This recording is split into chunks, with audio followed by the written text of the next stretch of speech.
Hey everyone, welcome back. Chapters 761 through 770 of the previous episode. Chen Ping'an returns to Downtrodden Mountain at 20, where he is warmly received by Wei Bo and Shi Ro.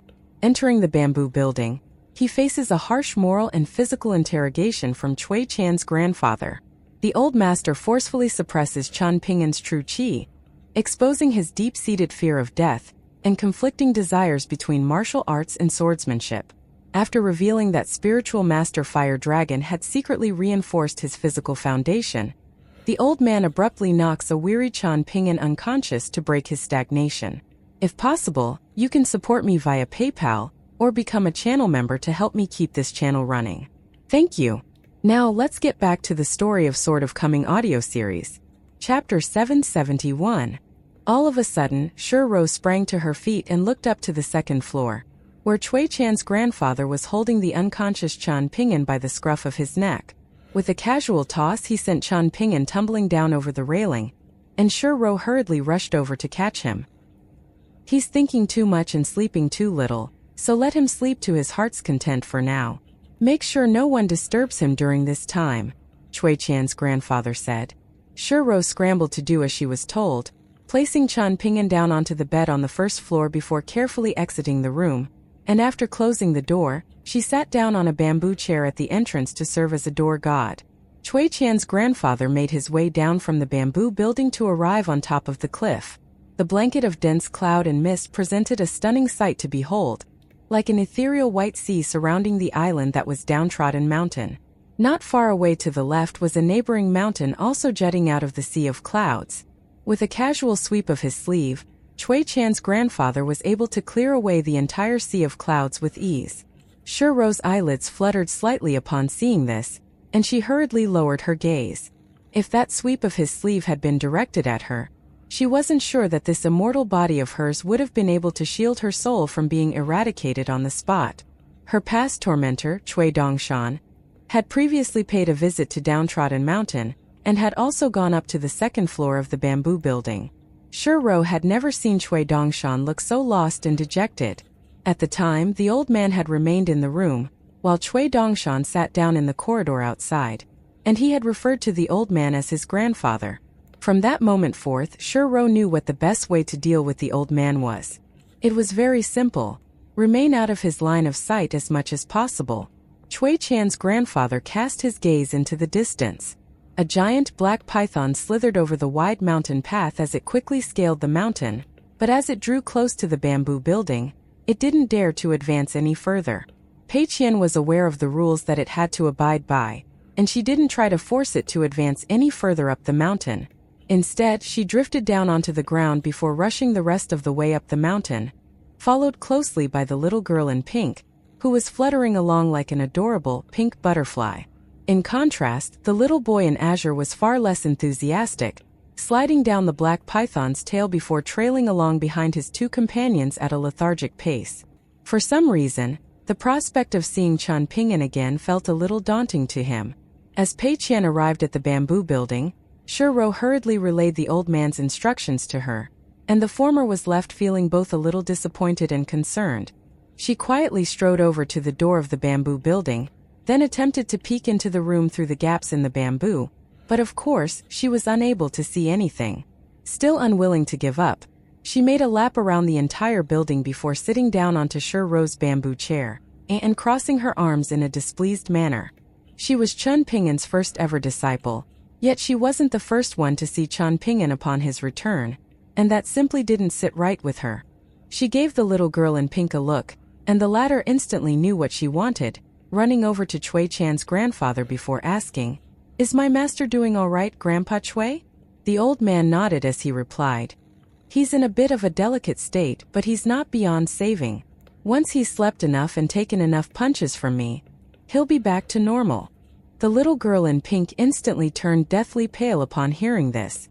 She could already imagine the horrific punishment that Chen Ping'an was about to be subjected to. The little boy in azure had been eavesdropping on their conversation this entire time, and he also couldn't help but heave a forlorn internal sigh. Their poor master had only just returned home, and the heavens were already frowning down upon him. No wonder it had taken him 5 years to return from his journey. If the little boy in azure had been in his place, he may not have been able to work up the courage to return even after 50 years. Chen Ping'an slept for 2 days and a night before finally waking up, and as soon as he opened his eyes, he immediately rolled out of bed. Upon exiting the room, he discovered Pei Qian and Zhu Lian seated on a pair of bamboo chairs outside. Pei Qian's legs were fully extended as she leaned against the back of her chair, and she was already sound asleep with drool trickling out of her mouth. She had fully intended to stay awake until Chen Ping'an arose from his slumber, but her drowsiness had been too overpowering in the end. Chen Ping'an strode quietly to her side, then crouched down to look at her. Moments later, she raised an arm to wipe away the drool from her lips before continuing to sleep while speaking incoherently in her dreams. Chen Ping'an stood up straight again, then gestured for Zhu Lian to follow him, and the two of them strode over to the cliff together, where there was a stone table with a go board engraved onto its surface, as well as 4 ornate, antiquated stone stools around it. Pei Qian would be absolutely distraught if she were to see you, Zhu Lian chuckled quietly. Things already turned out quite well, Chen Ping'an sighed. I was prepared for the worst, and I thought that I wouldn't be able to leave Bamboo Scroll Lake within 7 or 8 years. Zhu Lian nodded in response. I didn't dare to ask about your situation in the letters that we exchanged, so I don't know exactly what you experienced over there, but it had to have been quite an ordeal for you to have suffered so much. Chen Ping'an pulled out 2 flagons of Crow Caw wine from Bamboo Scroll Lake before handing one to Zhu Lian, and the two of them touched their flagons together before Chen Ping'an took a sip of wine while leaning against the stone table as he sighed. I really don't even know how to begin. Zhu Lian turned to look at Chen Ping'an, then also took a small sip of wine before consoling. You look very frail and vulnerable right now, but as someone who's very well versed with women, I can tell you that in your current state, you'll be extremely alluring to all women as you'll be both tugging on their heartstrings and appealing to their empathy. If you ever go to the small town or the prefectural city, I advise you to put on a veiled hat to conceal your appearance. Otherwise, you may not make it back in one piece with all of the women that will be sure to cling to you. It had been a long time since Chen Ping'an had heard Zhu Lian's flattery, and he stroked his own cheek as he chuckled. Do you take me for an idiot, or are you telling me that all women are blind? Zhu Lian shook his head in dismay as he sighed. Disregard the advice of your elders at your own peril. Sooner or later, some woman is going to get her hands on you and... Stop. Just be quiet and drink your wine, Chen Ping'an hurriedly interjected. The truth hurts, but it must be told, Zhu Lian insisted. Chen Ping'an smiled and offered no response as he cast his gaze into the distance. At the moment, he was looking in the southward direction, but the new properties that he was looking to acquire were going to be situated north of Downtrodden Mountain. In addition to Oxhorn Mountain, which had previously been home to the cloth wrapper shop, there was also Cinnabar Mountain, which the Sioux clan of Light Breeze City had chosen before they decided to abandon the sinking ship that was the Great Li Empire. Additionally, there were also mountains like Aoback Ridge, Sword Worship Plateau, Exuberant Dawn Peak, and Grey Vale Mountain. Aside from Sword Worship Plateau, which was a rather small mountain that was quite isolated and situated in the far west, the other available mountains were mostly situated in the southern region of the cluster of mountains in the west, not far away from Downtrodden Mountain. The most alluring prospect of all was Grey Vale Mountain, which was a very large mountain, and the immortal power that had purchased it had done so at a very exorbitant price. Additionally, the former citizens of the Lu Empire had worked tirelessly to build immortal manors all over the entire mountain, transforming it into an immortal paradise.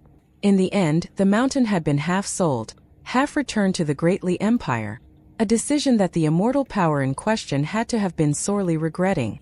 The gold essence copper coins owed to Chen Ping'an by the Great Li Empire were used to purchase mountains, with Weibo serving as the middleman, so neither side owed the other anything.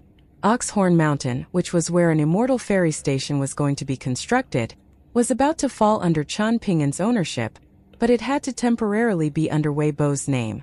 Otherwise, it would be an illegitimate transaction, and Chen Ping'an would also become the subject of envy from the nobility of the Great Li Empire for securing such an incredibly important and lucrative mountain.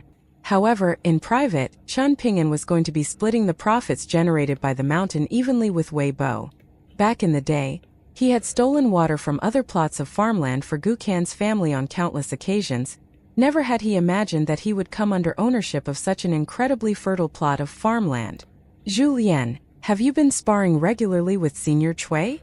Chen Ping'an asked. Julian shook his head with a smile as he replied, Senior Cui has already reached the end of the martial Dao, and I'm certain countless martial artists would be jumping at the opportunity to spar with him, but I don't want to disturb his rest.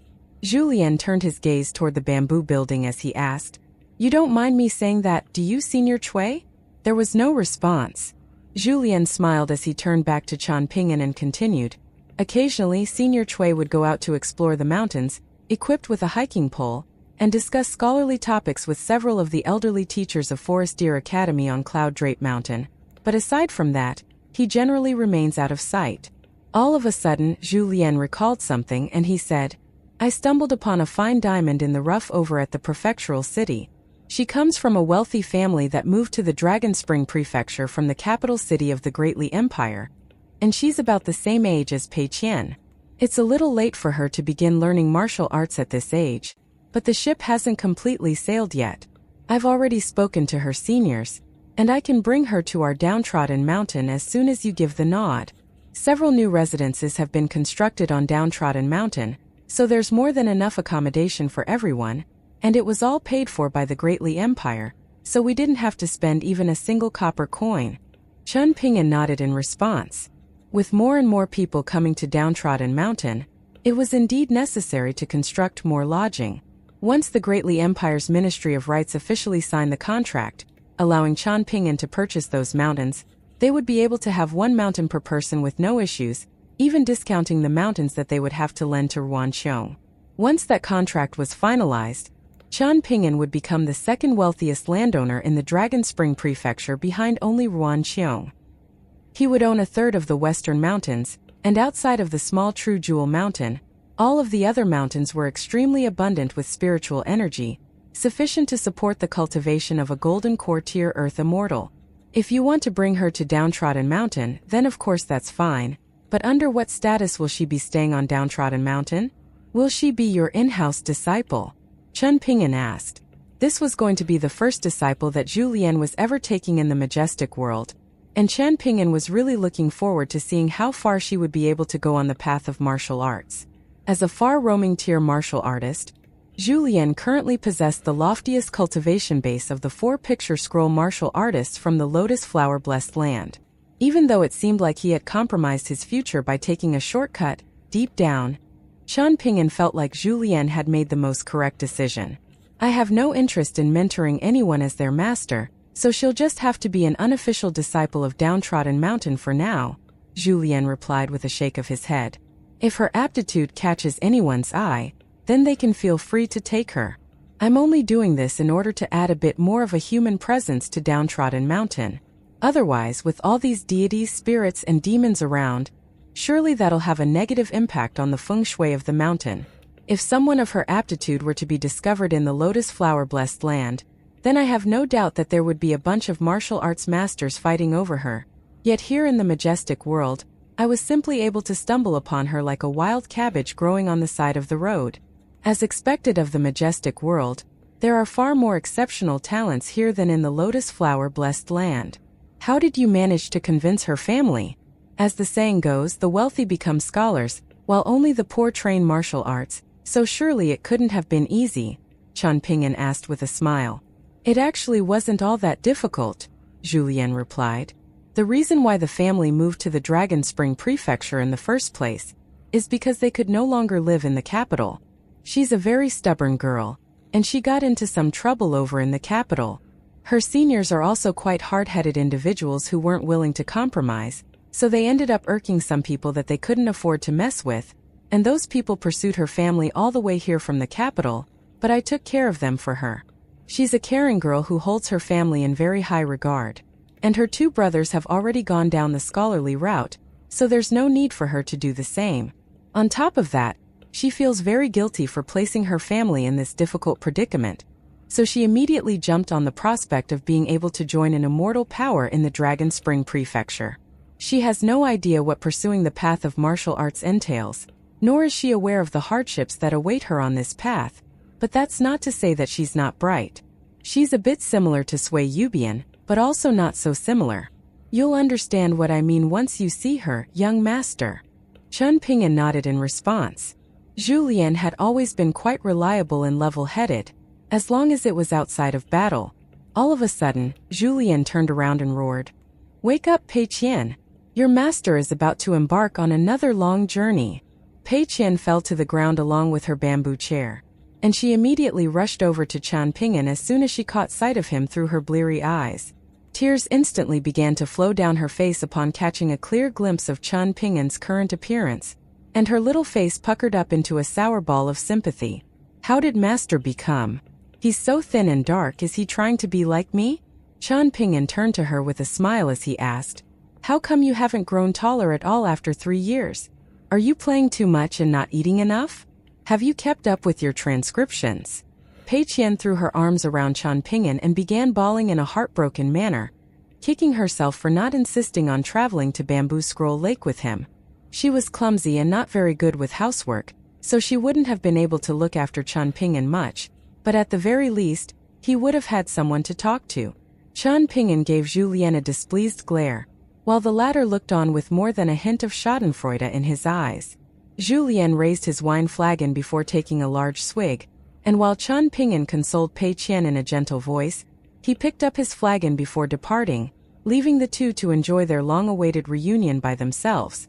Finally, Pei Qian's tears ran dry, but she was still sniveling as she sat down onto the stone stool beside Chen Ping'an. She had grown a little taller, but it wasn't a very noticeable change at all. A girl of her age should have been transitioning into a young woman, but she was still the same walking charcoal briquette that Chen Ping'an had parted ways with back in Red Candle Town. She began telling Chen Ping'an about all of the important tasks that she had carried out during these past few years. Every once in a while, she would travel to the small town to clean his ancestral residence on Clay Vase Alley, and inspect the 2 shops on Dragon Riding Alley.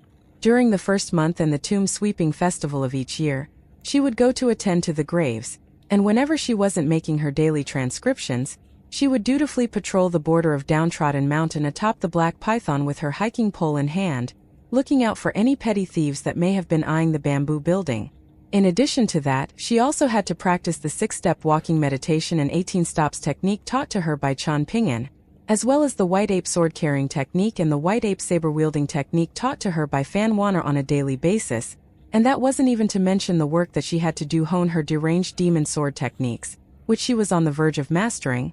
The overall message was that she had been very busy and diligent, and that she hadn't fooled around at all, even for a single second. As for the trivial things like chasing dogs, fighting geese, and kicking shuttlecocks, she felt no need to inform Chen Ping'an about such matters. As her master's first ever disciple, such glorious feats were only to be expected of her, so there was no need for her to show them off. Chen Ping'an patiently listened to Pei Qian's embellished stories, then smiled as he asked, "Did Senior Cui teach you anything?"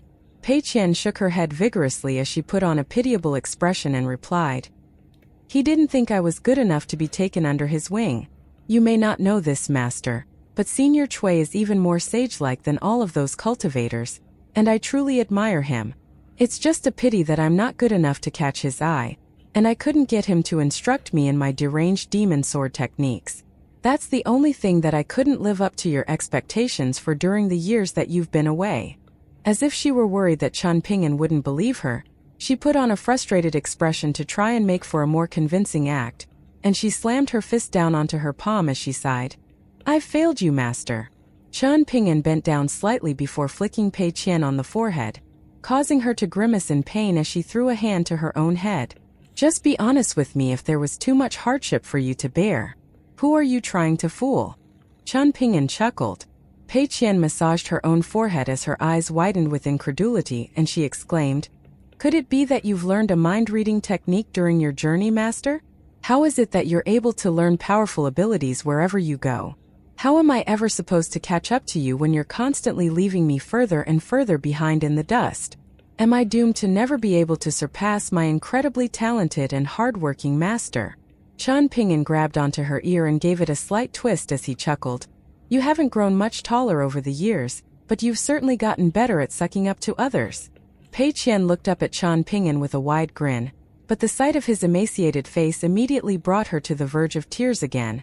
and she lowered her head in a dejected manner, no longer in the mood to joke around with him. Qian Ping'an heaved a faint sigh, then patted Pei Qian on her little head as he smiled and said, "I have a piece of good news for you. Very soon, Grey Vale Mountain, Cinnabar Mountain, and Aoback Ridge will all belong to your master, and I'll also own half of the Immortal Ferry Station on Oxhorn Mountain, so you'll be able to justifiably demand passage fees from all of the people coming and going from the ferry station." Pei Qian gave an unenthusiastic nod in response. Qian Ping'an tucked his hands up their opposite sleeves as he continued to look out at the night scenery to the south of Downtrodden Mountain. He had heard that on bright and clear days, one would even be able to see the outlines of Red Candle Town and the embroidered Flower River. Meanwhile, Pei Qian rested her chin on the stone table, tracing the lines of the Go board engraved onto its surface as she stared at her master. Before long, the little girl in pink and the little boy in azure arrived from the newly constructed residences after being informed of Qian Ping'an's awakening by Zhu Lian, and Qian Ping'an turned to them with a smile before beckoning for them to sit down at the stone table. The little girl in pink rushed over to him before extending a deep bow as she greeted in a respectful manner. "Welcome home, master." The little boy in azure also extended a respectful bow, and there was a bright smile on his face as he said, "You're finally back, master. I thought you'd return with a few beautiful concubines by your side." "Shush! Don't go spouting your nonsense to our master," the little girl in pink scolded in a displeased manner. The little boy in azure sat down onto the stone stool across from Qian Ping'an while picking his nose, and he rested his chin on the table like Pei Qian as he asked in a perplexed manner, "Why do you look like that, master? Are you wearing a human skin mask? Why are you wearing something so scary so late at night? I'm surprised you're not asking for a red packet as soon as you see me," Qian Ping'an remarked with a smile. The little boy in azure immediately raised his head from the table, then pretended to take a closer look at Qian Ping'an as he amended, "Now that I've had a better look, you seem manlier than ever, master." Qian Ping'an scratched his head in exasperation. Downtrodden Mountain? More like Suckup Mountain. Despite his exasperation, Qian Ping'an still pulled out a collection of gifts for the trio from his minimization treasure, namely the 9-grid box that had been gifted to him by the old imperial preceptor of the Thousand Gorge Nation, the old dragon Rainbringer that had been given to him by the Fu clan as compensation, and his final fox skin beauty talisman, which he gave to Pei Qian, the little boy in azure, and the little girl in pink, respectively. Pei Qian's eyes immediately lit up at the sight of the collection of items within the 9-grid box, and the little body in azure accepted the priceless old dragon Ringbringer after a brief hesitation, while the little girl in pink was clearly enamored with the fox skin beauty talisman. Qian Ping'an turned to her with a smile as he explained, "From now on, you won't have to clean the rooms on your own. You can inject your spiritual energy into this talisman to summon a talismanic puppet to help you. And it's no less intelligent than the average young girl, so you'll be able to chat with it as well." The little girl in pink rose to her feet before extending a grateful bow to Qian Ping'an in an impeccable display of etiquette. All of a sudden, the little boy in azure asked, "Isn't this a little too precious?" "Oh, I never thought I'd hear something like that from you," Qian Ping'an jibed. The little boy in azure hesitated momentarily, then heaved a forlorn sigh as he said, "I can't accept this. I just so happen to have heard about how precious these old Dragon City jade pendants are. And it's not like these are snake gall pebbles that concern my great Tao, so I can't accept this." He set the jade pendant down onto the table as he spoke. Qian Ping'an could see that the little boy in azure was very firm in his stance, so he didn't insist that the latter accept his gift. He picked up his flagon of Crocaw wine before taking a sip, then asked, "I heard that the Imperial River God came to visit our Dragon Spring Prefecture, is that right?" "He did," the little boy in azure replied as he hung his head in dejection. "Don't be too hard on yourself, it's that river god friend of yours that's the idiot," Qian Ping'an consoled. "If he comes again in the future, then just do whatever you like. If you don't want to see him, then just say that you're in seclusion and get Pei Qian to send him on his way. If you still want to see him, then continue to do so and greet him with fine wine like a friend. If you don't have money to buy wine, then you can borrow both money or wine from me. I thought you'd try to convince me not to see him again," the little boy in azure said in a surprised manner. "You've been friends with him for several hundred years, and it would be a pity to put an end to such a long-running friendship. Having said that, if there are some things that you can't help him with, Then simply tell him, and he'll understand if he's a true friend, Chen Ping'an said with a smile. But when you're in the cultivation world, telling your friends that you're incapable of doing something is really embarrassing. The little boy in azure mumbled before immediately taking a sheepish glance up at Chen Ping'an. Chen Ping'an smiled as he said, "Fine. If you really want to keep up appearances with your river god friend, then you can come to me as long as it has something to do with money, and I'm happy to lend you as much as you need to ensure that you can continue to serve as the generous and capable second-in-command of the Imperial River." The little boy in azure was completely flabbergasted to hear this, so much so that he forgot to refer to Chen Ping'an as master and called out to him directly by name as he exclaimed, "Chen Ping'an, have you suffered knock to the head during the course of your journey?"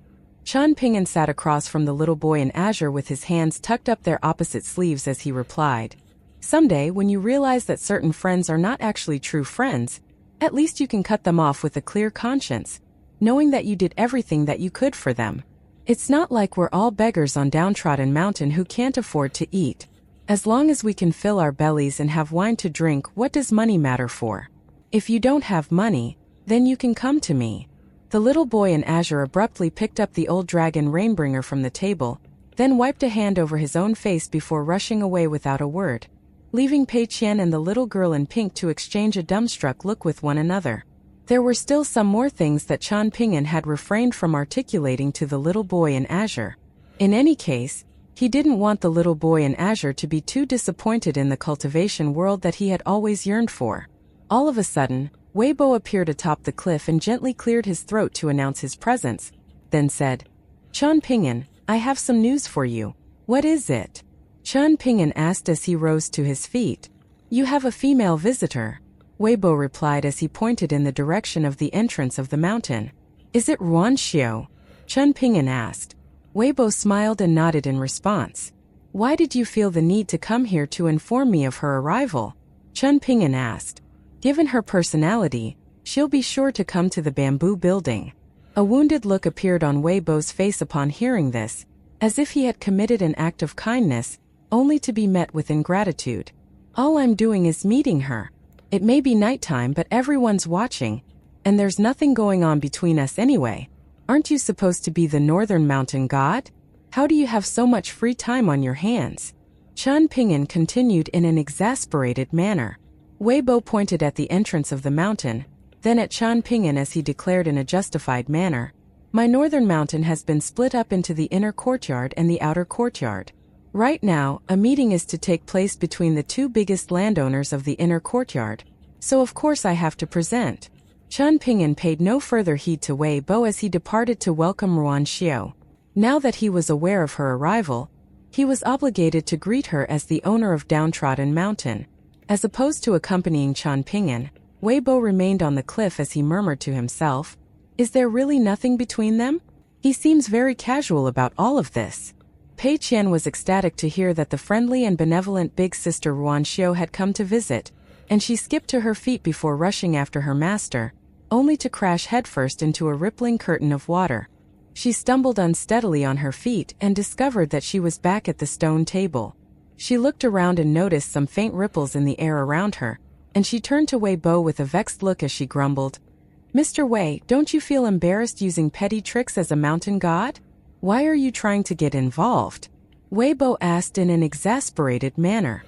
"To give you an analogy, if your master wishes to sleep, would it be appropriate for you to wander back and forth in his room while carrying a large lantern?" Pei Qian crossed her arms and stroked her own chin as she fell into deep thought. After a brief silence, she asked in a serious manner, "He still hasn't officially married her, so wouldn't it be unfitting for them to sleep together? I heard that Master Ruan is quite advanced in age, and his eyes don't work so well anymore, so he doesn't like seeing Big Sister Ruan together with my master. How about you and I pay the Dragon Spring Sword sect a visit to have a good chat with Master Ruan? When the next morning comes around and the deed is done, she'll be my mistress whether she likes it or not. When it comes to money and mistresses, it's always a case of the more the merrier." Of course, this was a joke from Pei Qian. Her master wasn't here, and Weibo wasn't the type to tattle on her, so she felt comfortable to say whatever she wanted to him. While her flippant remarks on Ruan Xiao's relationship with her master were nothing more than a joke, Ruanxiu was genuinely her favorite in the entire Dragon Spring Prefecture. Pei Qian felt a genuine connection to her. And not just because she had seen Cui Dongshan's River of Time picture scroll. She had felt a sense of affection toward Ruanxiu from the moment that they had first met on Downtrodden Mountain. Whenever she looked at Ruanxiu, she was greeted by the sight of an incredibly warm image. As opposed to the bone-chilling scenes that she saw whenever she gazed upon Cui Dongshan, Ruanxiu was like a sea of bright red flames in her eyes, one that was capable of incinerating mountains and evaporating seas. In her eyes, Ruanxiu was a regal woman seated high up on a throne, resting her chin on one hand while surveying the earth below. She held a radiant sun that she appeared to have plucked straight out of the heavens in her other hand, and she was gently twisting it around between her fingers as it gave off countless rays of dazzling light in all directions. However, this was a secret that Pei Qian hadn't even revealed to the little girl in pink. The only person that she was planning to divulge this secret to was her master. Wei Bo was beginning to develop a headache from exasperation, but thankfully, Cui Qian's grandfather emerged from the bamboo building in a timely fashion, and Pei Qian immediately sat back down onto her stone stool before turning to ask the little girl in pink if she had any sunflower seeds. The two of them were very close friends, and the little girl in pink immediately pulled out a large handful of sunflower seeds before handing them to Pei Qian, who munched on them in silence as she lowered her head to avoid eye contact with Cui Qian's grandfather. She was still rather fearful of the old man, and she had almost suffered nightmares after hearing the little girl in pink speak about the horrific training that Qian Ping'an had been subjected to. That was why she was constantly wandering around outside Downtrodden Mountain, trying to stay as far away from the old man as possible. "Go to bed," Cui Qian's grandfather instructed, and the two girls could only do as they were told. There were several small residences constructed not far away from the bamboo building, and Pei Qian and the little girl in pink were staying in a courtyard together as neighbors.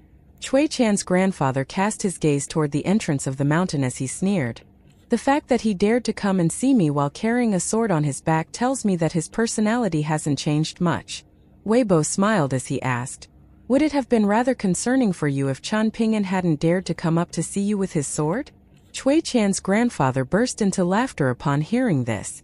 "What do I have to be concerned about? At the very most, it would only take me a few more punches to pound him back into the same little runt that he was before. There are no principles under the heavens that can't be pounded into someone. There are only two possible scenarios. Either they understand with just a single punch from me, or it takes two punches for them to come around. Aren't you supposed to have come from a clan of scholars, Mr. Cui?" Wei Bo asked with a wry smile. "I was indeed the former leader of the Cui clan, but so what? Was I able to become an academy sage or raise my descendants to become sages? It's exactly because I've pursued the scholarly path that I'm aware of the hardships and drawbacks of being a scholar," Cui Qian's grandfather replied in a self-deprecating manner. Wei Bo fell silent as he stood atop his cliff with his robes flapping around him in the night breeze, giving him the appearance of an ethereal deity. Why did Ruanxiu suddenly change his mind and decide not to take the immortal ferry station left behind on Oxhorn Mountain? Why has he passed off something so lucrative to you and Qian Ping'an instead? Cui Qian's grandfather asked. "I thought you wouldn't care about such matters," Wei Bo said in a surprised manner. "That bastard, Zhu Lian, is always intentionally bringing up these matters while playing Connect 5 with the children here. I was almost unable to resist the urge to sweat him down the mountain in annoyance on quite a few occasions." Cui Qian's grandfather grumbled. Wei Bo was extremely fond of Zhu Lian, and he only wished that they had met sooner. He genuinely believed that if he had met Zhu Lian a few years earlier, then the knot in his heart would have been undone a few years sooner, and he wouldn't have passed her by for the final time on that small path on Go Table Mountain without even daring to take a glance at her. Instead, he would have left Go Table Mountain long ago to be by her side. Even though they were destined not to be able to be together, he was an immortal mountain god, so he should have been closer to her and watched over her lifetime after lifetime, rather than hiding on Go Table Mountain, constantly wondering what could have been. As for why Zhu Lian didn't want to learn martial arts from Cui Qian's grandfather, that was something that Wei Bo had never asked about. "Regarding the purchasing of mountains, I had 2 candid conversations with Sage Ruan in private," Wei Bo explained. "On one hand, Sage Ruan rented those mountains from Qian Ping'an for several hundred years, and of course that was a mutually beneficial deal. Chun Ping'an would be able to avoid attracting too much attention and envy to himself by keeping only Downtrodden Mountain and True Jewel Mountain, while Sage Ruan will be able to expand his sect with the newly acquired mountains. However, after that, Chun Ping'an experienced a rapid rise, and self-preservation was no longer a concern for him, so Sage Ruan began to feel that the deal had become unfairly skewed in his favor. At the time, he had done Chun Ping'an a great favor, but given how things had turned out, it appeared that Chun Ping'an had been given the short end of the stick, and that was why Sage Ruan had been willing to pass off the ferry station to him. With me serving as a middleman, the imperial court of the Great Li Empire, the cloth wrapper shop on Oxhorn Mountain, and Chun Ping'an were able to come together to seal the deal. The Great Li Empire would prefer it if I were on good terms with Sage Ruan, so they were happy to see this deal through. On the other hand, Ruan Qiong clearly wishes to avoid owing Chun Ping'an any favors. By his logic, the less he owes Chun Ping'an, the more ashamed Chun Ping'an would be to seduce his daughter. Isn't that right? Cui Qian's grandfather chuckled. Wei Bo offered no response. Indeed, this had become a major headache for Ruan Qiong. Wei Bo and Cui Qian's grandfather exchanged an amused smile before both of them cast their eyes toward the foot of the mountain.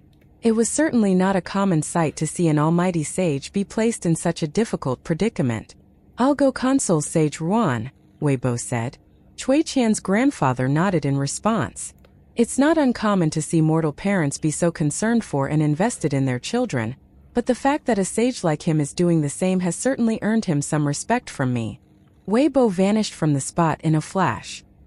He was the master of all things in the territory of the Great Li Empire's northern mountain, and his status was even more legitimate than that of Ruan Qiong. Even with the remaining 4 mountains of the Great Li Empire finalized, Wei Bo was still going to be the one who presided over the largest territory out of the gods of the Eastern Treasured Vile Continent's 5 mountains. Geographically speaking, the Eastern Treasured Vile Continent was quite long from south to north, but much narrower from east to west, so the Eastern Mountain and the Western Mountain were at a natural disadvantage compared with their northern and southern counterparts. The foundation of the Great Li Empire was still in the north, which was home to the capital city and all of the Song clan's ancestral properties, so the northern mountain was held in slightly higher regard than the southern mountain. Hence, even if the Song clan were to move south in the future, it most likely wasn't going to move southward of the colorful Garment Nation and the Watercombing Nation in one go because Lakeview Academy was situated there, and the Song clan wouldn't want to fracture its empire into northern and southern halves. This was why by the time the Great Li Empire's forces reached the coastline of the South Sea and Old Dragon City, the only mountain god that was capable of competing with Wei Bo was the central mountain god. Chun Ping'an and Ruan Xiu encountered each other halfway up Downtrodden Mountain. Upon catching sight of Ruan Xiu, Chun Ping'an stopped in his tracks to wave at her, and she quickly joined him before the two of them scaled the mountain together. Their reunion felt natural and comfortable, without any of the distance that may arise between a pair of friends that had been apart for a long time. "I saw you in action on Hibiscus Mountain from Sighing Gorge Island back in Bamboo Scroll Lake. You certainly created quite a spectacle," Chun Ping'an said with a smile. Ruan Xiu was slightly embarrassed to hear this and she replied, "I was on a southbound journey with a bunch of Great Li Empire Sticky Rod officials. After that, I met with Cui Dongshan, who claimed to have been your student, then made a trip to the Plum Glaze Nation." Chun Ping'an nodded as he replied, "I also paid a visit to the Plum Glaze Nation with a friend, and I saw the battlefield that you left behind near the Spring Flower River while pursuing those swordsmen of the luminous Vermilion Empire." Ruan Xiu offered no response. She had no recollection of this Spring Flower River, and she never bothered to remember such things. During the course of this southbound journey, she had witnessed many people and places while passing through the Stone Brush Nation by horse-drawn carriage after disembarking from the immortal ship, but she still didn't remember much. Back on Hibiscus Mountain, she had made an executive decision to kill that young boy, despite the fact that he possessed immense martial fortune, and as compensation, she had sought out those 3 candidates again for the Great Li Empire Sticky Rod officials during the course of the return journey back up north. She had gotten along with those 3 children quite well, but in the end she didn't even remember their names. What she did remember, however, were many of the special delicacies of Green Parasol City.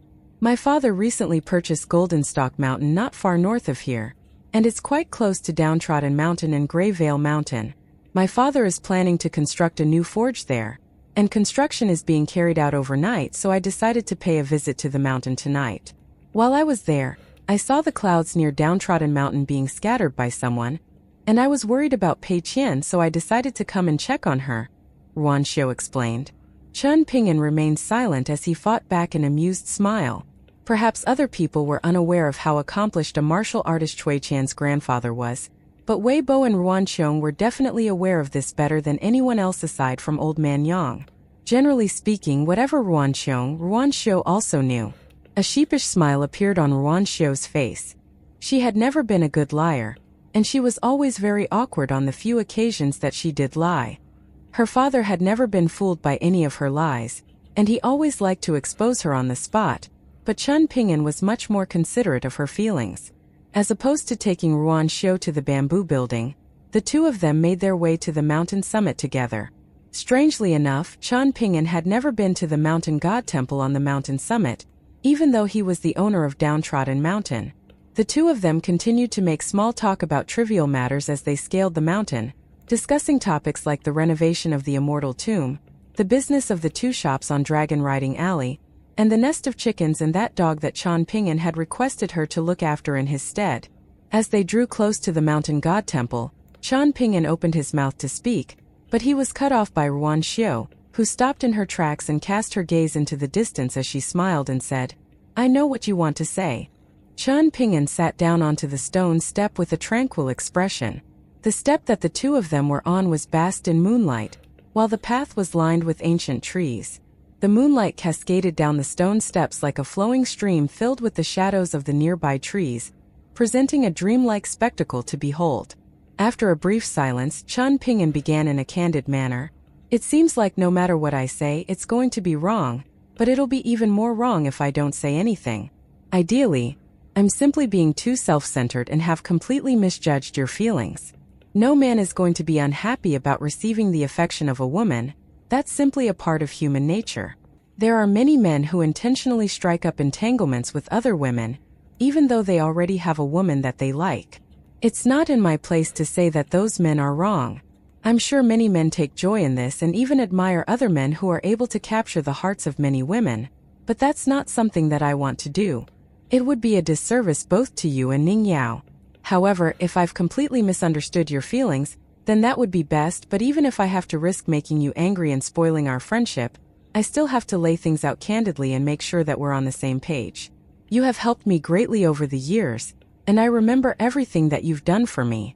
Even in the presence of Ning Yao, I have no reservations about expressing my gratitude to you. One cannot forget their roots, and no matter how much time passes, certain acts of kindness must be remembered and repaid as much as possible. Of course, I also have a great deal of affection for you, but not in the romantic sense. If my past words or actions have somehow led you to misunderstand my feelings, then the fault solely lies with me, not you, and it would sadden me greatly if I had unwittingly led you on." Chen Ping'an's words were completely inoffensive and devoid of sharp edges, just like a smooth rock in a stream, but ultimately, it was still a rock, and it was just as firm and unshakable. Looking at the sullen and guilty look on Chen Ping'an's face, Ruan Xiu was also left feeling a little sad. He had finally returned home, yet he was sad yet again, and because of her no less. As for things like love and romance, Ruan Xiu wasn't as hung up over such matters as he imagined, and she didn't even bother to consider things like right or wrong. If I like you, then even the gods can't get in my way. If I don't like you, then even the gods can't convince me otherwise. In her mind, it was all very simple. She was a very lazy girl, and to her, whether she liked or disliked someone didn't even have much to do with the subject of her affection or distaste. However, she didn't divulge this to Chen Ping'an. Instead, she sat down beside Chen Ping'an on the stone step and asked, "Would things have turned out differently if you had met me first instead of Ning Yao?" Chen Ping'an shook his head as he replied without any hesitation, "You can raise the question, but I can't allow myself to think along those lines, so there will be no answer." Ruan Xiu rested her chin on her hands as she looked into the distance and sighed.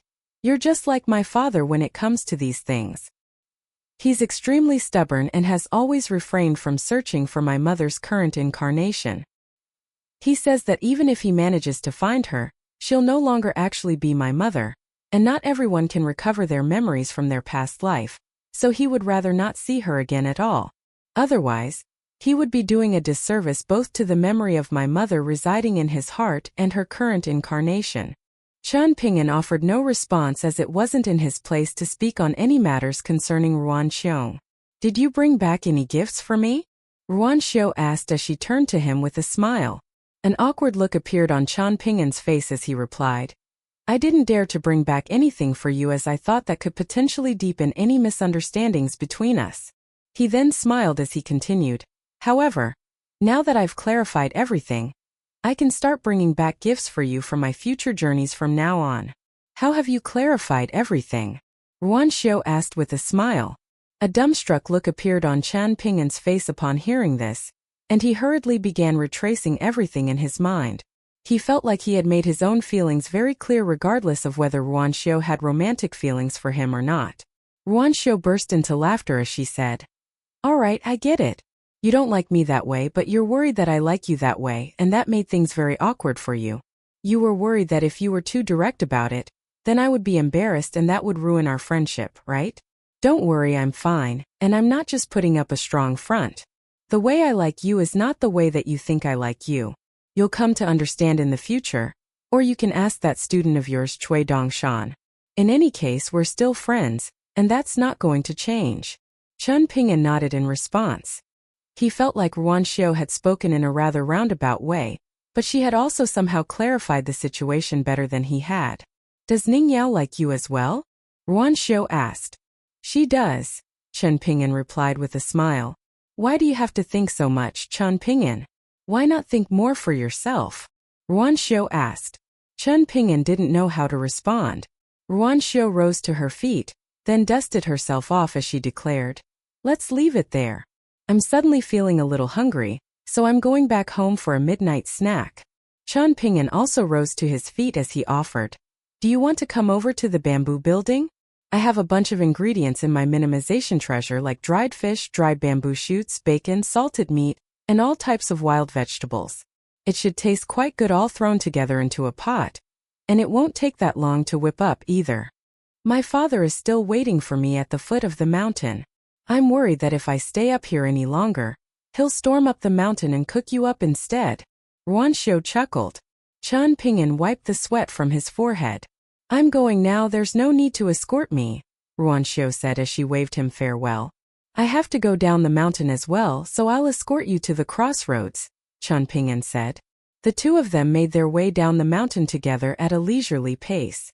The two of them parted ways at the crossroads, and Ruan Xiong continued to make her way down the mountain, while Chen Ping'an returned to the bamboo building. Outside Downtrodden Mountain, Wei Bo was standing beside Ruan Xiong, while the latter was seated on a large rock. Are you really not going to take a look on Downtrodden Mountain, Mr. Ruan? If I'm too much of an eyesore, then I can leave and I promise you that I won't eavesdrop on you, Wei Bo offered with a smile. Ruan Xiong took a sip of wine, then shook his head as he replied, I'm not that insecure. I may not trust Chen Ping'an, but I have full trust in my own daughter. Wei Bo was rendered speechless. If you really trust your daughter, then why did you sneak here in the middle of the night? Ruan Xiong continued to drink, while Wei Bo stood beside him in silence. All of a sudden, Ruan Xiong asked, Who do you think will be the future emperor of the Great Li Empire? Wei Bo wasn't worried about anyone eavesdropping on him. Anyone who dared to do so on the territory of the Northern Mountain surely had a death wish. As for Old Man Yang, he wouldn't care about such a trivial conversation. Wei Bo considered the question for a moment, then replied, At the moment it looks like both Song He and Song Jisun have a chance. Of course Song He's chances are better. He has a very solid foundation in the imperial court, so his instatement as emperor would be considered more legitimate. As for Song Jisun, it's really only the Ministry of Rights that has secretly placed some bets on him out of desperation more than anything else. In any case, none of that is really important. Ultimately, the decision will be made by two people, and the Empress is not one of them. I think Song Chongjing and Cui Chan will make a final decision that will be surprising to everyone. The timing of the Emperor's passing was rather convenient, Ruan Xiong remarked. Wei Bo smiled and offered no response. Ruan Xiong was a top-tier guest elder of the Great Li Empire, and the #1 swordsmith on the entire Eastern Treasured Vile continent, so he had powerful friends all over the continent. On top of that, he had never completely severed his ties with the Wind Snow Temple, and no one was of the opinion that he had actually turned on his former sect. Otherwise, that sword immortal from the Wind Snow Temple wouldn't have been seen on that dragon-slaying platform cliff. Instead, it would have been a case of Ruanqiong cutting off the Wind Snow Temple altogether to split the dragon-slaying platform evenly with true martial mountain. As for Wei Bo, he was an official mountain god appointed by the Song clan, so it was best for him to avoid making subversive remarks against the Song clan as much as possible. He could speak freely on the two princes, as well as the feudal lord and the imperial preceptor, but he had personally appointed the position of the northern mountain god by the late emperor of the Great Li Empire, and that was something that he had to remember. Hence, whenever the subject of Song Zhengquan's passing came up, he always chose to remain silent, whether it be in his conversation with Ruanqiong or the old flood dragon from the Yellow Court Nation. A young woman appeared in the distance, and she didn't appear to have been walking very quickly, but she was deceptively fast, drifting onto the scene like a plume of smoke. Ruanqiong gave Wei Bo a nod, then turned to her father as she said, "What a coincidence, father. Have you come here to take a stroll as well?" Ruanqiong nodded in response and casually tossed away the empty wine flagon in his hand, while Wei Bo bade the two farewell and promptly departed. Ruanqiong opened his mouth to say something, but decided against it in the end. Instead, he pulled another flagon of wine from his minimization treasure, then removed the clay seal to continue drinking. "I ran into Chen Ping'an on Downtrodden Mountain just now," Ruanqiong said with a smile. "What a coincidence," Ruanqiong replied. "Like father, like daughter." Ruanqiong relayed her conversation with Chen Ping'an to her father, slightly altering some of the things that were said while preserving the overall intent. Ruanqiong took a large swig of wine, then wiped the back of his hand across his mouth as he grumbled, "Is he blind? Why doesn't he like you? Who gave him the courage to dare not to like you?" Ruanqiong remained silent with a faint smile on her face.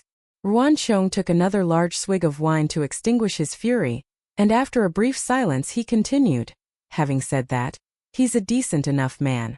There are many men out there who are constantly getting into entanglements with multiple women, so I suppose I can't fault him for that."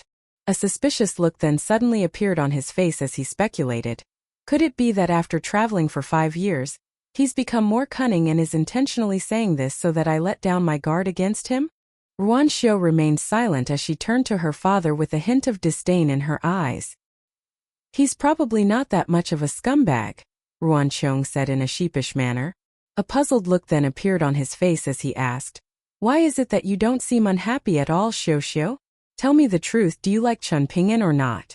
I'm only going to ask you this once, and I'll never ask again, so you're not allowed to lie to me." Ruanqiong smiled as she waved her hands vigorously and replied, "Not at all. If I were to get into a fight with Chen Ping'an, who would you help?" Ruanqiong asked in a suspicious manner. "You, of course." Ruanqiong replied in a categorical manner. Ruanqiong was very pleased to hear this. All of a sudden, he whipped his head around to examine Ruanqiong's expression, only to find that it was earnest to a fault. "Don't stay out too late." With his heart put at ease, Ruanqiong rose up into the air and flew away as a streak of light. Ruanqiong continued to stroll casually through the forest until she arrived at a stream. She crouched down beside the stream and cupped her hands together to scoop up some water, using its rippling surface as a mirror to reflect the moon.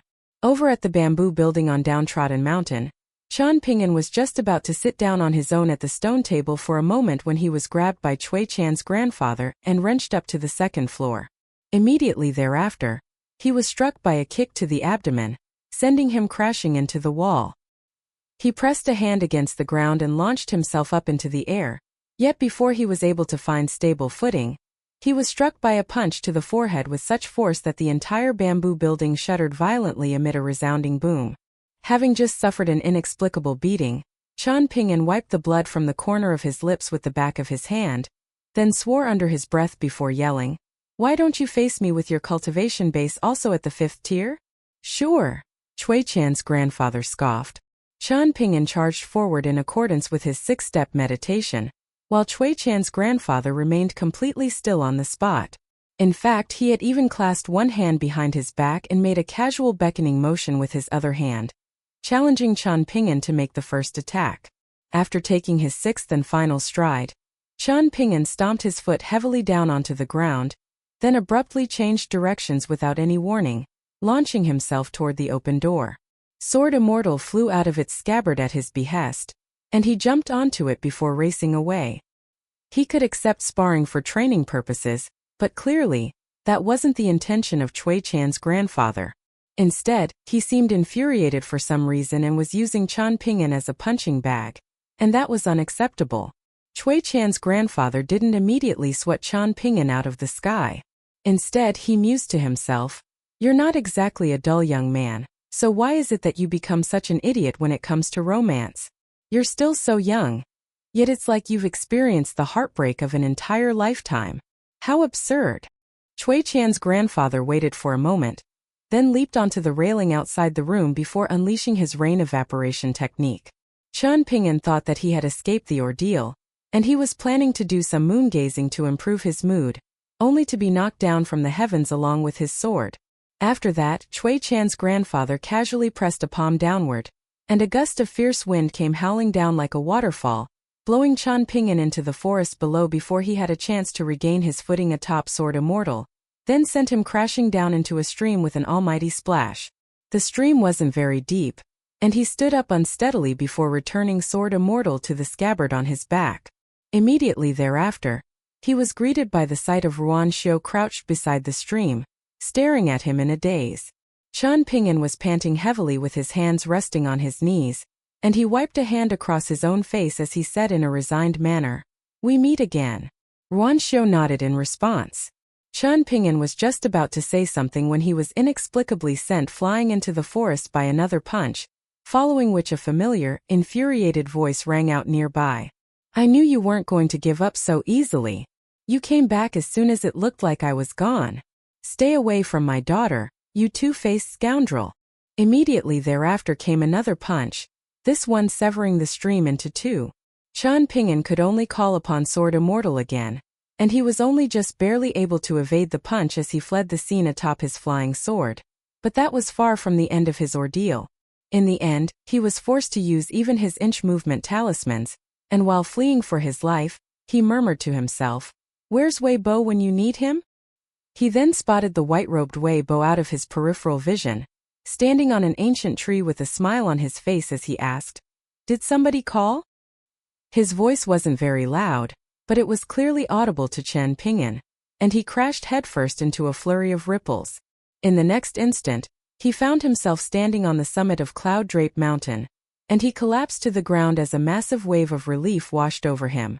Thankfully, Wei Bo hadn't stabbed him in the back.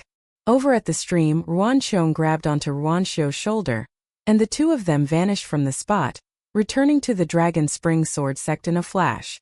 Upon their return, Ruan Xiong personally cooked up a midnight feast, and Ruan Xiu sat down across from him with a wide smile. Ruan Xiong heaved an internal sigh. Short-term sorrow was always preferable to long-term heartbreak. Over on Cloud Drape Mountain, Wei Bo bent down with a smile to help the exhausted Qian Ping'an to his feet. "Tonight was like a dream," Qian Ping'an said with a wry smile. Wei Bo raised a hand to the heavens, and moments later, an azure sparrow descended out of the sea of clouds above the mountain's summit before landing on the palm of his hand. He carried the bird with one hand while gently sweeping his other sleeve through the air, and a white cloud cushion appeared behind Qian Ping'an, who sat down onto it with his legs crossed. Wei Bo raised his hand slightly, and the sparrow returned to the clouds above. "Qian Ping'an, from the contents of the letters that you sent to Cloud Drape Mountain and that conversation that I had with Cui Dongshan last time, I've noticed something that even you may not have noticed yourself," Wei Bo suddenly said. "What is it?" Qian Ping'an asked. After learning to play Go from Cui Dongshan, retrospection had become a regular activity for him, particularly during his time in Bamboo Scroll Lake. Wei Bo cast his gaze into the distance. As a mountain god, he was able to see through the clouds with ease to observe the Dragon Whisker River, and the Iron Talisman River, as well as the Embroidered Flower River and the Fine Wine River even further away near Red Candle Town. The blessing that Ruan Xiu received from the Jewel Small World was that fire dragon that resides on her wrist in the form of a bracelet. Right? Wei Bo asked. Qian Ping'an nodded in response. This was no secret. Mr. Qi bestowed upon you those mountain and water seals, but the mountain seal was destroyed during the battle in the Flood Dragon Trench, leaving only the water seal. After that, you encountered that bridal ghost in that beautiful water noble wind manor on the bank of the embroidered flower river, following which you encountered the burial river goddess on the parasol leaf continent. I heard that you also made some inscriptions on the wall of a water god temple in the Azure Phoenix Nation before you traveled to the Lion Garden. You also encountered the nefarious White Swan River god during your time in the Yellow Court Nation's Purple Sun residence. If you look back throughout all of these interactions, it quickly becomes clear that you have great affinity with water, while your fate is far less intertwined with mountains. I'm one of the only mountain gods that you have any ties with, and even though you've encountered some mountain gods during your journey, you don't have much memory of any of them, isn't that right? On top of that, you've been residing in Bamboo Scroll Lake for the past few years, and that's bound to deepen your affinity with water even further. Chen Ping'an carefully considered all of this, then nodded in agreement with Weibo's assessment. Have you forgotten who that little catfish initially chose? It was you, Chen Ping'an, not Gu Kan. Have you considered how your deep ties with water will affect your relationship with Ruan Xiao? There is no battle of the Great Tao more classic than that between water and fire. Weibo continued in a concerned manner. Chen Ping'an faltered slightly upon hearing this, while Weibo heaved a forlorn sigh. All of a sudden, a smile appeared on Chen Ping'an's face, and he pointed at Sword Immortal on his back as he said, "It's fine. If there really is to be a battle of water and fire between me and Ruan Xiao, then I'll just have to give way to her. I am a swordsman, and my great Tao lies on the path of martial arts. My plight is to embark on long journeys and strive to hone the most powerful fist and the sharpest sword, so our great Taos will never truly conflict with one another." This was the first time in several years that he had looked so full of vigor and exuberance, and he declared, "I will share a drink with those who are good and principled, and I will raise my fists and my sword to all of the injustices that I encounter. I hope that someday, I will become a living embodiment of the principles that I abide by." Weibo raised his head to look up at the full moon in the sky. It was only after he had become a mountain god in the divine water nation, had he learned of the existence of another world in which there were 3 moons. To this day, he struggled to imagine just how different the laws of that world had to have been compared with the majestic world, given the presence of those 2 additional moons. Chen Ping'an removed the sword-nurturing gourd from his waist and began to sip on the wine inside. At the same time, he was considering burying all of the fine wines in his pocket treasure and minimization treasure somewhere on Downtrodden Mountain with a solid foundation and an abundance of water fortune. Now that he was making a tally, he realized that he had quite a few fine wines in his possession. There was the osmanthus wine personally brewed by the Lady Gouet of Old Dragon City, the Well-Water Immortal wine of the Wasptail Ferry Station, the Crow Caw wine of Bamboo Scroll Lake, the Blooming Water wine gifted to him by the Burial River Goddess, the Old Flood Dragon Yearning wine that had been gifted to him by Wu Yi of the Purple Sun residence, and the Calamus wine produced in Hongsu's hometown, which Chen Ping'an had found to be quite mellow and extremely smooth on the way down. He had also considered that Pei Qian and the little girl in pink could have a few drinks during festivals, and with that in mind, he had specially purchased a batch of fine, aged wine during his journey. It was all mortal wine anyway, so it hadn't been very expensive. Only with his bookcase, sword, horse and wine to keep him company did he not feel lonely during his travels. The journey to the northern complete reed continent had already been postponed by 3 years, so it couldn't be delayed any longer. His plan was to set off at the end of the year and visit some friends and acquaintances in the Colorful Garment Nation and the Watercombing Nation, following which he would travel to the northern complete reed continent on an intercontinental ship. Weibo lowered his gaze as he peered over Downtrodden Mountain, and Go Table Mountain all the way to Red Candle Town. As a mountain god, he could clearly see everything within his territory. In fact, he could even see every single pedestrian on the streets of River God in exceptional detail if he so wished. As the Dragon Spring Prefecture became more and more prosperous, as was Red Candle Town, particularly considering the fact that it was where the Embroidered Flower River, the Fine Wine River, and the Rushing Tranquil River all intersected. The child who does not know the moon calls it a white jade plate. Does the immortal on the moon sit with their feet dangling down? Why is the osmanthus tree on the moon so round? This was part of a poem that had been passed down from the ancient Shu nation, and it had since become a folk poem of Red Candle Town, one that was regularly recited by the town's residents, regardless of demographic. Even though he had become the northern mountain god of the Great Li Empire, the boat dwellers over in the Fu Inlet of Red Candle Town were still considered lowly citizens. Aside from the woman who was cultivating in the Palace of Eternal Spring, the descendants of the 5 surnames of the Divine Water Nation were still considered lowly citizens, even after so many years and so many generations. They were strictly prohibited from setting foot ashore, so they were permanently relegated to the Fu Inlet. Weibo had been watching over the 5 surnames of the Fu Inlet for many years, but even after he became the Northern Mountain God, he had never considered requesting more favorable treatment for them from the Great Li Empire. Weibo had made many significant moves since becoming the Northern Mountain God. Given his status, he could easily put in a word with the Great Li Empire's Ministry of Revenue and the brothel division under the Ministry of Rights, requesting them to move the register of the Fu Inlet boat dwellers.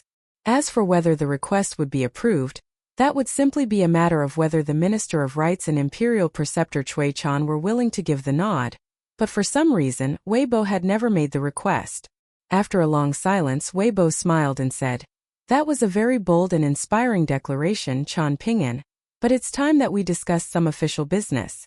Earlier, as the two of them had scaled the mountain following Chan Ping'an's return, they had kept their conversation firmly within the realm of small talk, and that was due to the existence of the Mountain God Temple on Downtrodden Mountain, which was clearly a nail that the Great Li Empire had planted.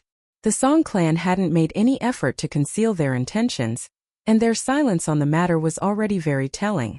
If Weibo had created an isolated small world, then that would have undoubtedly aroused suspicions. Mountain God Song had been loyal to a fault to the Great Li Empire during his lifetime, and that hadn't changed even in death, so he would have been sure to report the matter to the Ministry of Rights. Chan Ping'an had already prepared a rough script in his mind, and he asked, "If everything goes smoothly, and the Great Li Empire signs the deed, which mountain should we assign to become the ancestral mountain that will be home to the ancestral hall?" Downtrodden Mountain has the best foundation, but its geographic location is rather lackluster.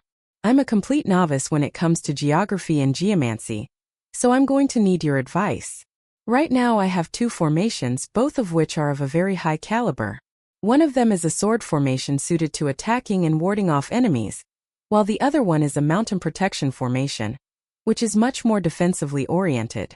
Once the formations are set up, they'll be extremely difficult to move. So should we place both formations on the same mountain from the very beginning, or would it be better to set them up separate mountains and have them complement one another from afar?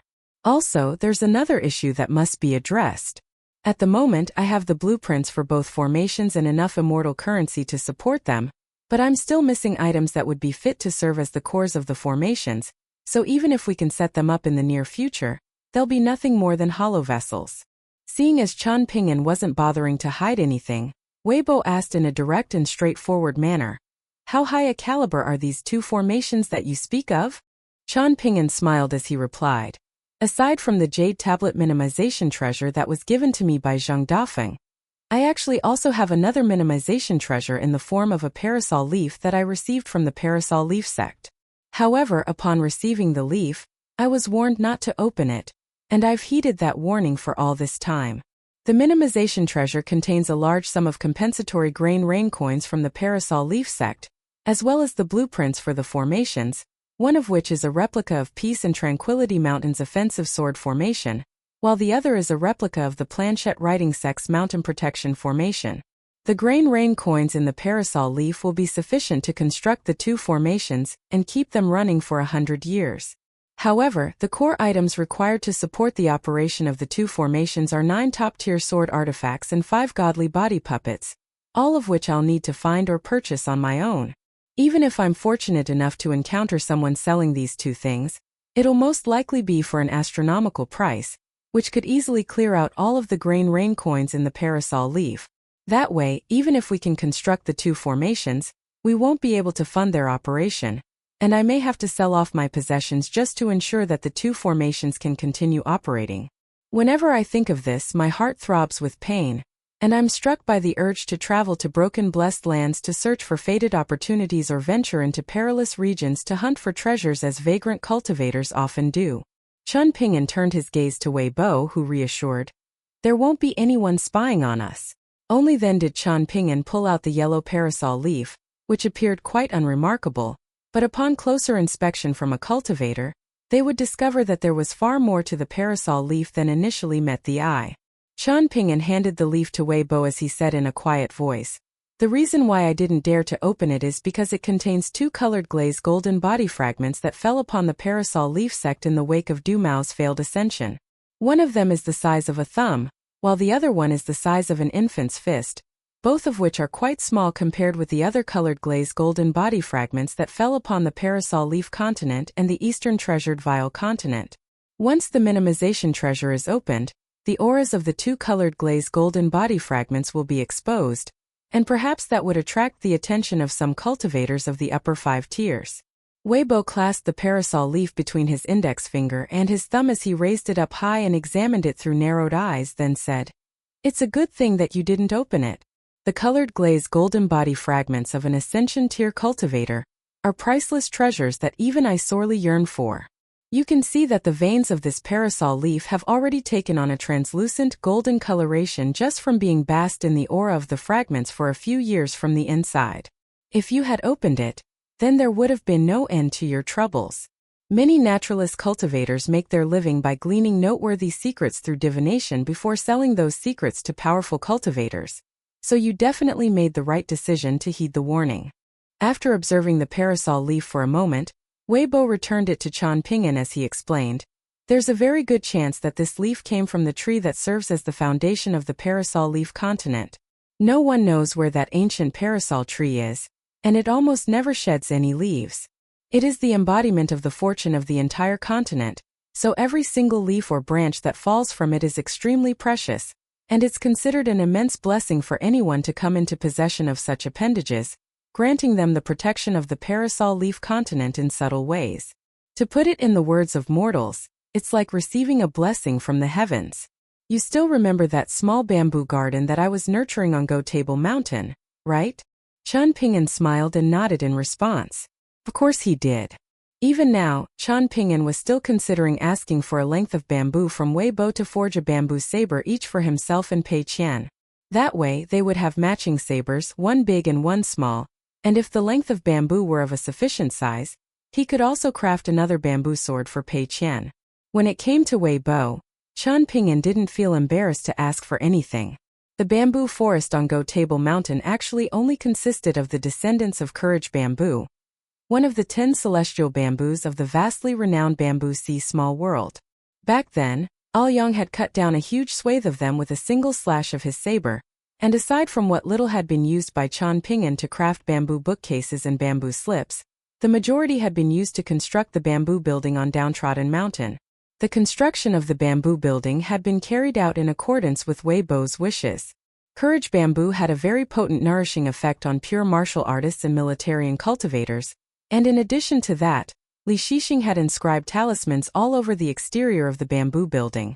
So it was no wonder that Cui Chan's grandfather spent virtually all of his time meditating and cultivating on the second floor of the bamboo building. In hindsight, Wei Bo had made an exceptional decision, one that had earned him the title of Northern Mountain God of the Great Li Empire. Only after his trip to Bamboo Scroll Lake had Chun Ping'an come to realize that it was possible to make a transaction so genuine and natural. It was often the case that transactions were unable to escape the negative influence of money, but Wei Bo had made this feel like a gentleman's deal, and that was a display of his exemplary people skills. Wei Bo was unaware of Chun Ping'an's intentions of securing more bamboo from him, and he was still explaining to Chun Ping'an just how precious the parasol leaf was. Make sure to keep it safe. As a cultivator of the middle 5 tiers traveling through the Great Li Empire, it makes a world of difference whether you have a peace and safety tablet or not, just as having this parasol leaf in your possession will make a world of difference when you return to the parasol leaf continent. If I wasn't aware that your mind was already made up and that you had a sworn enemy on the parasol leaf continent, I would be advising you to go around the parasol leaf sect and travel straight to the southern region of the parasol leaf continent to try your luck. I won't be going to the parasol leaf sect anytime soon. As for why, my reasons are not just limited to Du Mao and the parasol leaf sect. After a brief hesitation, Qian Ping'an ultimately decided to tell Wei Bo about Sui Yubian's decision to travel to the Jade Tablet sect to become a swordsman, as well as how he had been followed by Li Fuziu. At this point, it was already common knowledge that the Jade Tablet sect had chosen Bamboo Scroll Lake as the site for its lower sect. However, this was the first time that Qian Ping'an had revealed Jiang Shangzhen's relationship with Sun Yuan to Wei Bo, as he hadn't felt comfortable including such sensitive information in the flying sword letters that he had sent from Cyan Gorge Island to Cloud Drape Mountain. Wei Bo was rather taken aback by this revelation, and after some contemplation, his brows furrowed slightly as he analyzed. The Jade Tablet sect is most likely taking advantage of this opportunity to display goodwill toward the Middle-earth Confucian Temple, but at the same time they don't wish to make an enemy out of the scholarly sage. Hence, the cultivator that defected from the Parasol Leaf sect to the Jade Tablet sect was sent out as a scout, as opposed to immediately sending Jiang Shangzhen to Bamboo Scroll Lake. If they manage to kill you, then they would have a scapegoat. Even if they fail, the fact that they made an attempt at all allows them to answer to the accompanying sages of the Second Sages branch, thereby serving as a gesture of reciprocation for their support in the Jade Tablet sect's establishment of a lower sect. However, that cultivator from the Parasol Leaf sect was no fool, and he wasn't willing to be used, so he sent Li Fuziu after you instead. Li Fuziu's cultivation base may have been inferior to his, but she was no fool either. And only after following you all the way to the Plum-Glazed Nation did she decide to reveal herself before putting on an act with you. Qian Ping'an was instantly enlightened upon hearing Wei Bo's shrewd analysis of the situation. Why had the Jade Tablet sect always been so erratic? Why was it that Sun Yuan, Jiang Shangzhen, and Palace Willow Island had been so cold and callous? It was all because it concerned the long-term future of the sect. Qian Ping'an swirled his sword-nurturing gourd around as he heaved a faint sigh, and he was no longer in the mood to drink. He wondered what roles Sun Yuan and Jiang Shangzhen played in this plot. At the moment, the one who was most familiar with the western mountains of the Dragon Spring Prefecture was undoubtedly Wei Bo, so the transference of mountain and water fortune was not going to be a difficult task. However, the problems that Qian Ping'an had just raised were not so easy to address, and Wei Bo advised, those two formations are of an extremely high caliber, and they'll incur immense operation costs. Seeing as you're currently still missing the key items that will serve as their core, I suggest you delay your decision if you're not in a hurry.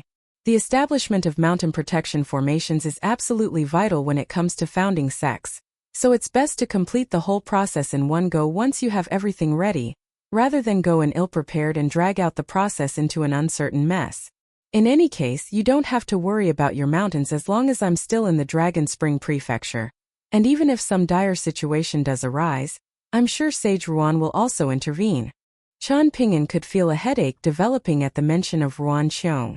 Following that joking remark about Ruan Qiong, Wei Bo continued in a serious manner. It may not be easy to find powerful Mahist cultivators well-versed in formations and mechanisms elsewhere on the eastern treasured Vile continent, but there's no shortage of them in our Greatly Empire. I advise you to begin searching for the right personnel in advance, so you don't get caught off guard when the time comes. The average Mahist cultivation wouldn't dare to take on the task of constructing these two formations, so you have to find the suitable people first, then decide on a date, rather than do things in the reverse order. Hence, I suggest that you make some time to get into contact with Suru. He is an extremely important figure pulling the strings behind the Greatly Empire, and he's completely unfathomable to me. Rest assured, I'll arrange a meeting between you and Suru. Otherwise, you may not even be able to find him. Wei Bo was concerned that Qian Ping'an was possibly going to rush things in order to have the formations constructed before he set off for the northern complete reed continent, so he cautioned, the journey of cultivation is a long and winding one. There are many opportunities that must be fought for, but there are also many good things that can only come from waiting. I understand that you had to endure a very tortuous few years in Bamboo Scroll Lake, and it must have felt like an eternity, but time does not always pass so slowly. I understand, Qian Ping'an replied with a nod. A relieved smile appeared on Wei Bo's face upon hearing this. I thought I was going to do a bit more preaching to get through to you, but it seems like I was mistaken. Honestly, I really want to have a spectacular and ostentatious mountain. Even if I'm on a journey far away on the other side of the world, I can be content in the knowledge that I have such a mountain to return to. It's something that makes me very happy just thinking about it. However, I respect your advice, so I'll just have to shelve my ambitions for now and take things slowly, Chen Ping'an said in a resigned manner. A smile then suddenly appeared on his face as he returned the sword-nurturing gourd to his waist, then asked, "Do you have courage bamboo to spare, esteemed mountain god Wei? Just one length will do. Does this count as extortion?" Weibo asked with a smile. A sheepish look appeared on Chen Ping'an's face as he said, "Just charge me according to the market price, and I'll repay you at some point. I only just returned to the Dragon Spring Prefecture, but I have to leave again soon, so I feel a little sorry for Pei Qian. Hopefully, she won't cry if I can craft a bamboo sword and a bamboo saber for her as a parting gift." Weibo raised a finger as he declared, "Arranging a meeting with Su Ruo for you is one favor." He then raised another finger as he continued, "Giving you a length of courage bamboo is another favor." He raised one final finger as he prompted, "Go on then, let's make it 3. I actually do have a third favor to ask of you," Chen Ping'an said with a smile. "Right now, I only have a pouch of gold essence copper coins left, so I have to save it for the 4 picture scroll martial artists. My golden sweet wine Dao robe can continue to evolve as long as it's fed more gold essence copper coins, and I was told that it would be best for me to feed it into a pseudo-celestial artifact in one go. Even if it becomes a hindrance to me once I reach the Vajrabhati tier, I could simply sell it for an astronomical price, so it'll definitely be a worthy investment either way. However, according to our current agreement with the Great Li Empire, they won't owe me any additional gold essence copper coins once they've sold those mountains to me.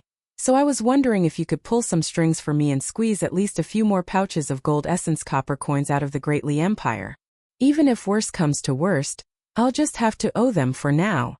A bright smile appeared on Weibo's face as he asked, "Could it be that you accidentally dropped your sense of shame somewhere during your journey, and forgot to pick it back up before returning to the Dragon Spring Prefecture?" "Don't be like that," Chen Ping'an objected in a serious manner.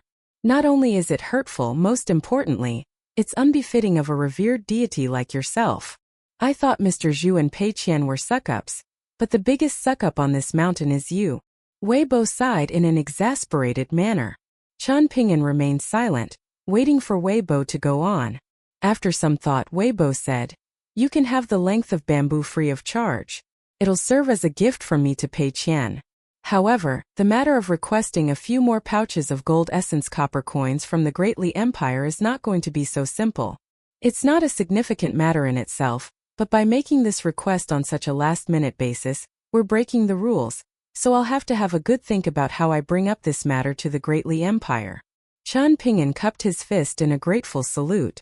A serious look appeared on Weibo's face as he said, "You may think that I'm exaggerating things, but regardless of whether one is a mountain or water deity or a cultivator, there are some rules that one should take care not to break, particularly the most insignificant-looking ones, the ones that appear as if they can be broken without any consequences.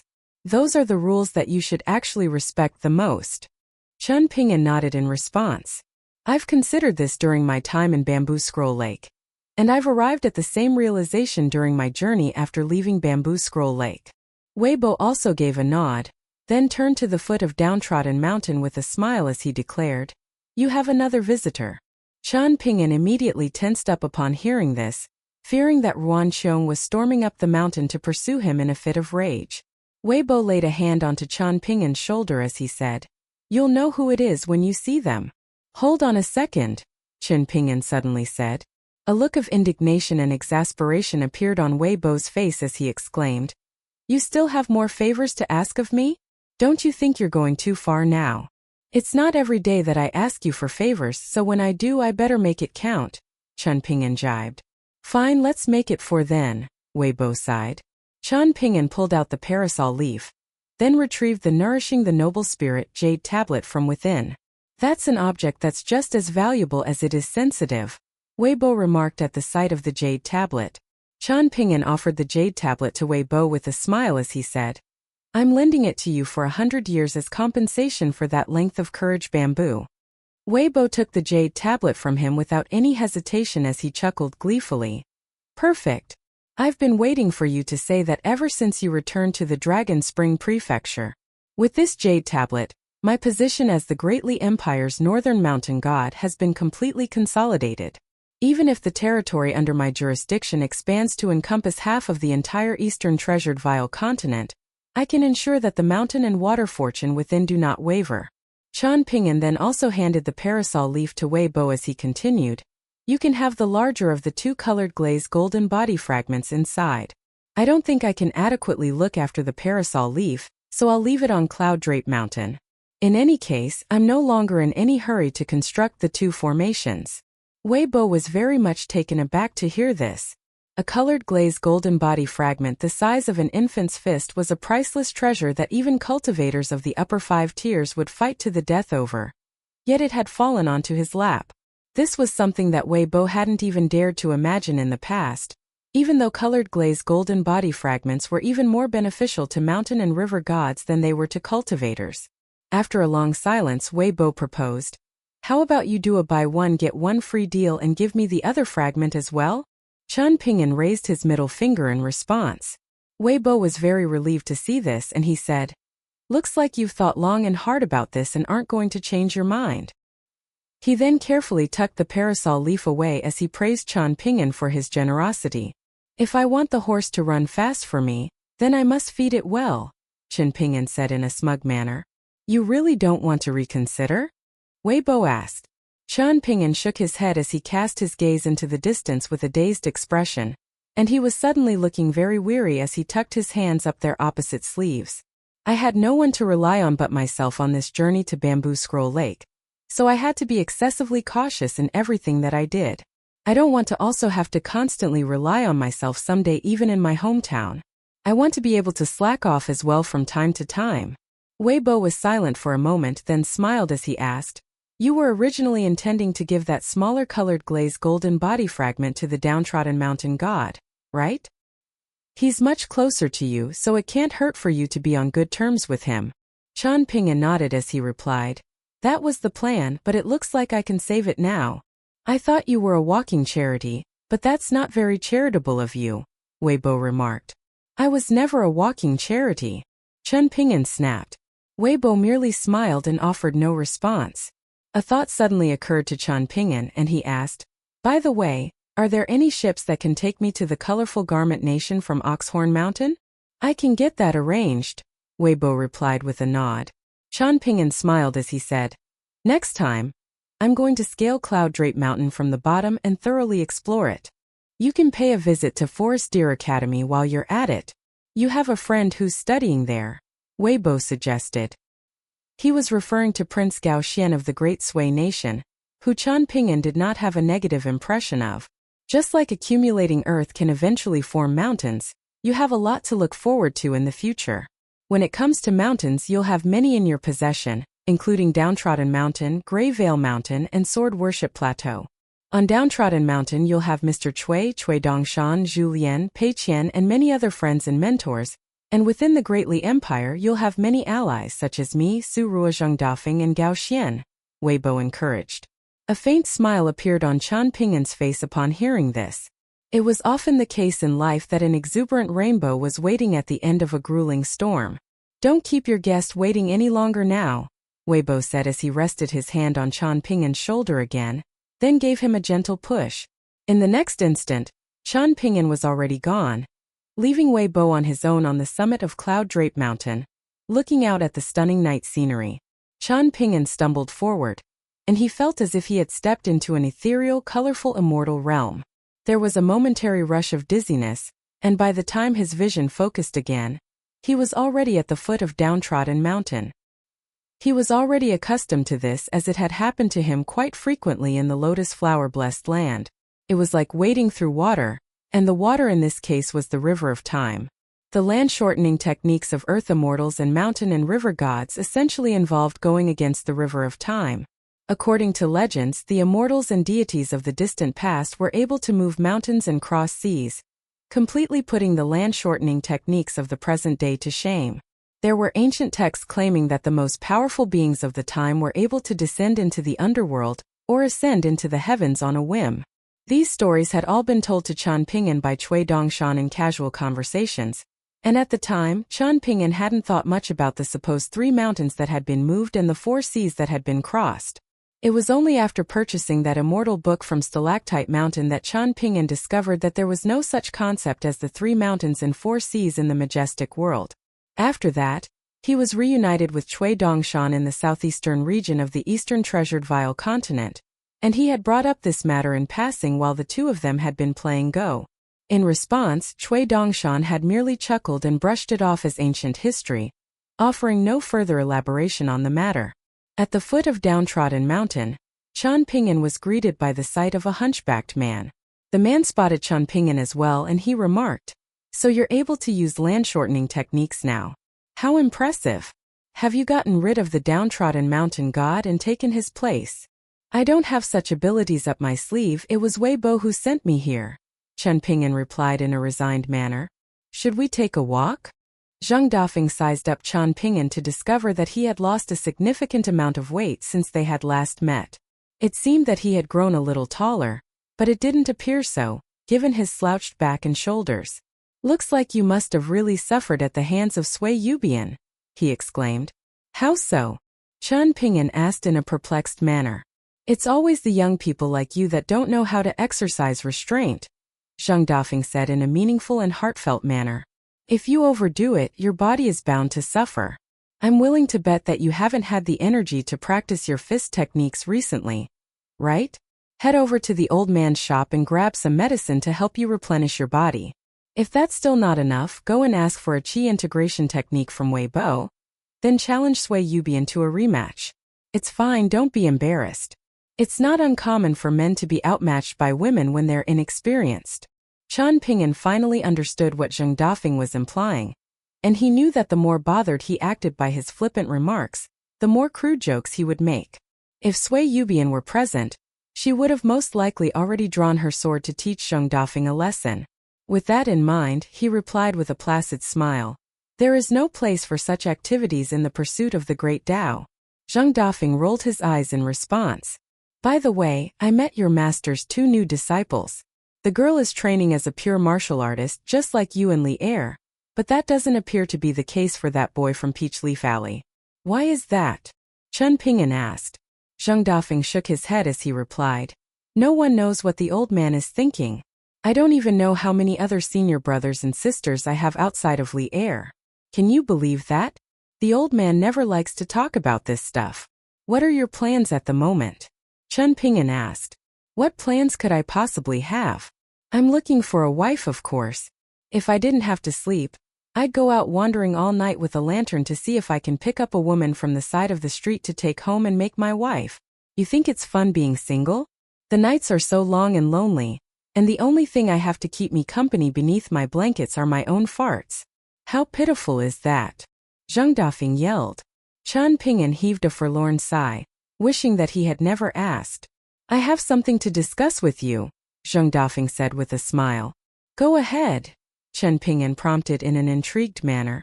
Zheng Dafeng pointed at the foot of Downtrodden Mountain as he said, "I'm planning to take up my old job as gatekeeper and freeload off you.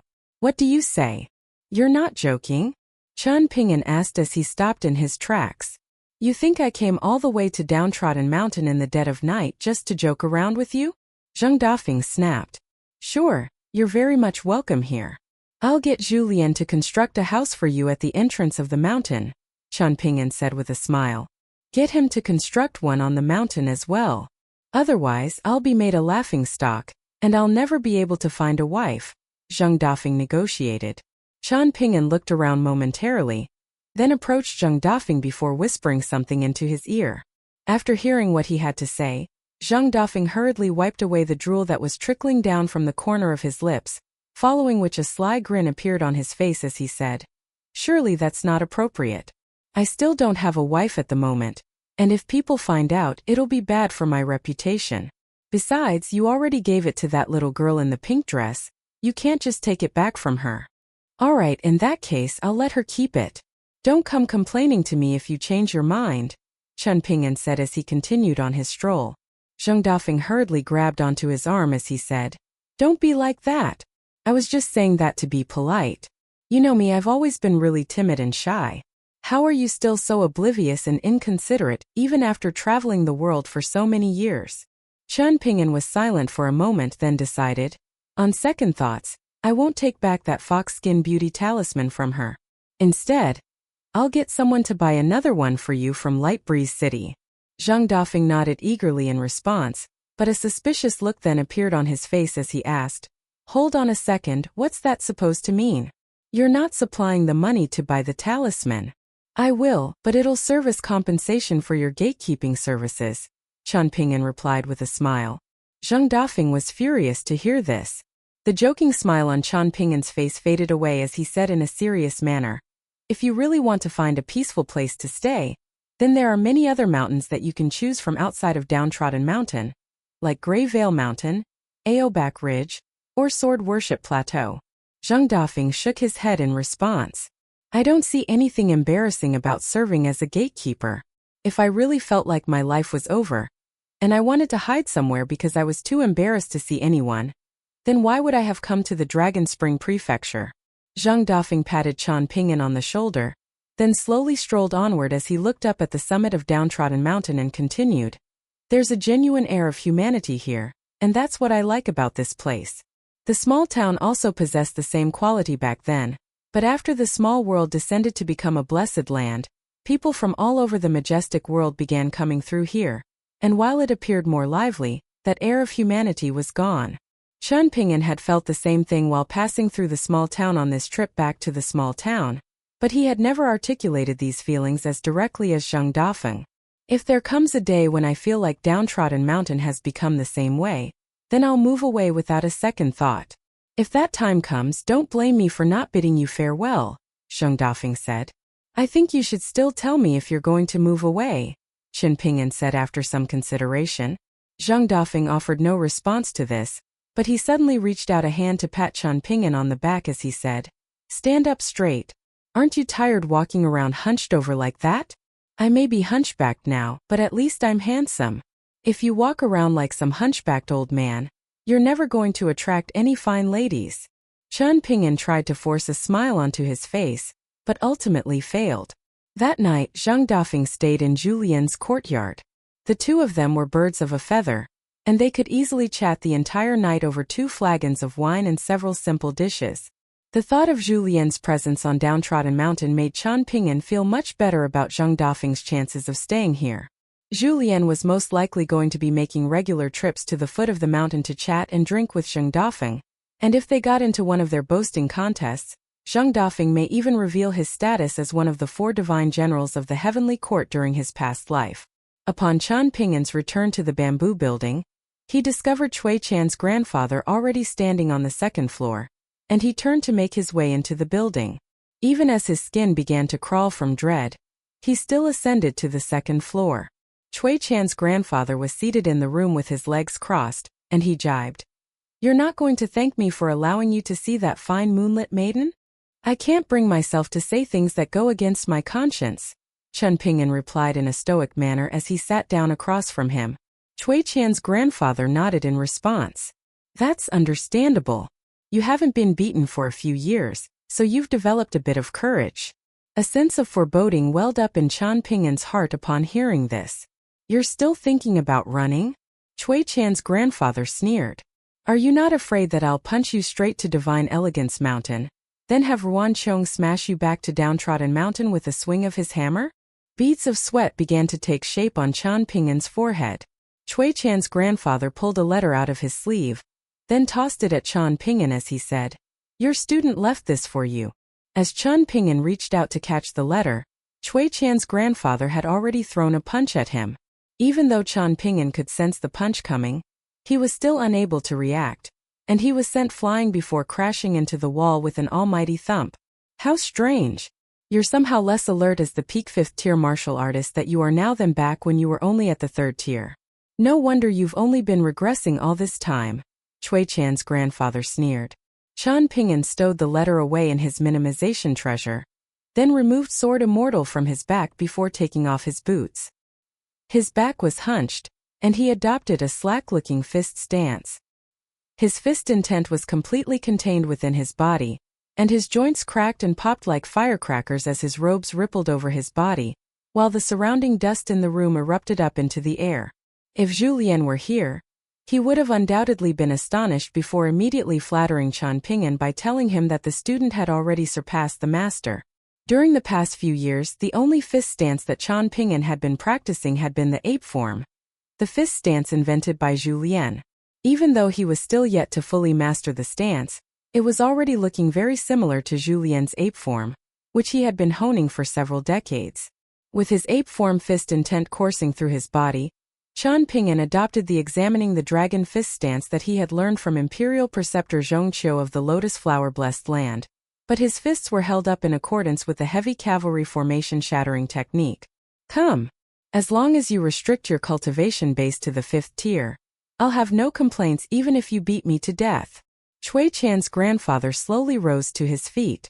The bamboo building shuddered, and much of the abundant spiritual energy in the surrounding area was scattered as Qian Pingyan sprang toward his opponent, aiming a knee strike at his head while he was still yet to fully stand up straight. Cui Qian's grandfather calmly pressed a hand against Qian Pingyan's knee, then sent him flying with a casual push as he continued to slowly rise to his feet. Throughout this entire process, he hadn't sped up nor slowed down in the slightest, and it was as if this had always been part of the sequence of movements that he had intended to make. After Qian Pingyan was sent flying, he was able to quickly steady himself, treading lightly upon the wall of the bamboo building before gently drifting down onto the ground as he asked with furrowed brows, "Wasn't that 6th tier power just now?" Cui Qian's grandfather clearly had no interest in answering such a childish question. After a brief moment of contemplation, he replicated Qian Pingyan's setup, adopting the fist intent of the ape form, the examining the dragon fist stance, and the fist positioning of the heavy cavalry formation shattering technique before smiling as he said, "Arrogant little brat. Let me show you how it's done." Qian Pingyan bent his knees slightly to lower his center of gravity, then shifted one foot back behind the other while making a series of free-flowing motions through the air with his hands. In the end, he clenched his hands into fists and adopted a strange pose that Cui Qian's grandfather had never seen before as he declared, "If you restricted your powers to the 5th tier, I would have nothing to fear." Cui Qian's grandfather merely nodded in response before throwing a single punch, and Qian Pingyan fainted on the spot before he even had a chance to fully articulate the profanities that were coming out of his mouth. Cui Qian's grandfather clearly hadn't restricted his powers to the 5th tier. At the very least, he was using the power of a 6th tier martial artist, perhaps even a 7th tier one. He clasped a hand behind his back with a smile as he said in mock apology, "Sorry, I didn't hold back enough." He wasn't intentionally playing tricks on Qian Pingyan. Instead, it was simply the truth. Over these past few years, his immense fist intent had been slowly nurtured by this bamboo building that was riddled with talismans, and it had been brought to the fore by Qian Pingyan's fist intent, leaving him raring to go. Hence, even though he had done his best to hold back, he was still only able to suppress the power of that punch to the 7th tier. Cui Qian's grandfather heaved an internal sigh as he stepped out into the corridor outside the room. It was only a matter of time before he returned to the 3rd and final sub-tier of the 10th tier. The 11th tier, which had once appeared firmly within his grasp, was now completely out of his reach. He had renounced the slight chance that he had of reaching the 11th tier in the face of Branchmaster Lu Chun in exchange for the safety of Qian Pingyan and Pei Qian, and even though he didn't regret the decision, there was inevitably going to be some disappointment. He turned to look back at the unconscious Qian Pingyan in the room, then strode over to his side before giving him a kick to knock him conscious. However, before he was able to say anything, he lost consciousness again from a kick to the forehead, following which Cui Qian's grandfather murmured to himself, "You better reach the 11th tier someday or I'll beat you to death." As he returned to the corridor, he felt completely reinvigorated, as if he had returned to those days back when he had kept his grandson locked up in that small pavilion in the scripture library and removed the ladder. Whenever that grandson of his made progress in his studies, the old man would be extremely pleased, but he never articulated those feelings. He rarely ever articulated his most genuine feelings to his cherished grandson, whether it be disappointment or elation, particularly the latter. Those feelings were like a jar of aged wine sitting in a coffin. Once he left, the jar of wine would never get to see the light of day again. Pei Qian, the little girl in pink, and the little boy in azure may not have been aware of what Cui Qian's grandfather had done for Qian Pingyan, but Zhu Lian did, and that was why he had never considered learning fist techniques from him. It was already enough for there to be a single mentor and a single student. The commotion in the bamboo building was so loud that Pei Qian was roused from her slumber, and she immediately put on her clothes and her saber sword cross, then rushed out the door with her hiking pole in hand.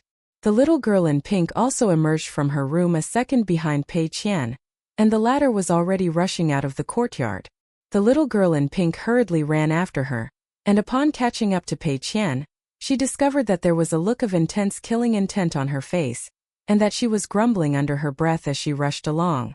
The little girl in pink was aware of Pei Qian's temper, and she hurriedly said, "Don't do anything rash. This is how it's always been for master training under Senior Cui." It wasn't that the little girl in pink had no sympathy for her master. Instead, she simply knew that nothing good could come out of this situation for Pei Qian, and on top of that, she also knew that Cui Qian's grandfather bore no ill will toward her master. However, Pei Qian refused to be dissuaded as she continued to rush toward the bamboo building in a fit of fury. "Who the hell does that old bastard think he is? This mountain belongs to my master, as does that bamboo building. Not only is he shamelessly occupying the second floor, he beat my master to unconsciousness as soon as he came back. He's only just woken up, yet he's being beaten again. Master has come home from his ordeal in Bamboo Scroll Lake to relax and enjoy himself, not to be bullied by that old fart." The more Pei Qian spoke, the more incensed she became. As a fire python spirit of the middle 5 tiers, the little girl in pink was able to easily keep up with Pei Qian, and she drifted along beside her in a graceful manner as she said in a fearful manner, "But what can we do? It's not like we can beat Senior Cui in a fight." Pei Qian continued to rush along as she spat through gritted teeth. "If we can't beat him in a fight, then we'll just have to reason with him. I can't believe there can exist such an ungrateful guest in this world. Is he taking advantage of my master because he's kind and easygoing? Well, I'm not going to stand for that. I am my master's first ever disciple and Cui Dongshan's senior sister." The little girl in pink drifted along backward beside Pei Qian, and she took a glance at her hiking pole and her bamboo sword and saber, and she opened her mouth to say something, but decided against it in the end. Near the courtyard that Pei Qian was staying in, the little boy in azure was sitting on the rooftop, yawning lazily to himself. This minor scuffle was hardly worthy of note. Compared with back when he had to carry a blood-soaked Chan Ping'an down from the second floor of the bamboo building day after day, this sparring match may as well have been nothing more than a friendly contest. If Pei Qian had witnessed the horrific torment that Chan Ping'an had been subjected to in the past, then she wouldn't be having such an overreaction. Zheng Dafeng and Zhu Lian were sitting in their courtyard together, sharing some wine while gazing up at the moon. As opposed to talking about Chan Ping'an, the two of them solely chatted about women. Otherwise, two men chatting about another man at night could easily give people the wrong idea. Zhu Lian spoke of Sui Yubian, Huang Ting, Yao Jinji, Jin Su, and Fan Junmao, while Zheng Dafeng spoke of He Xiaoyang, Su Jia, and the short yet seductive empress of the Great Li Empire.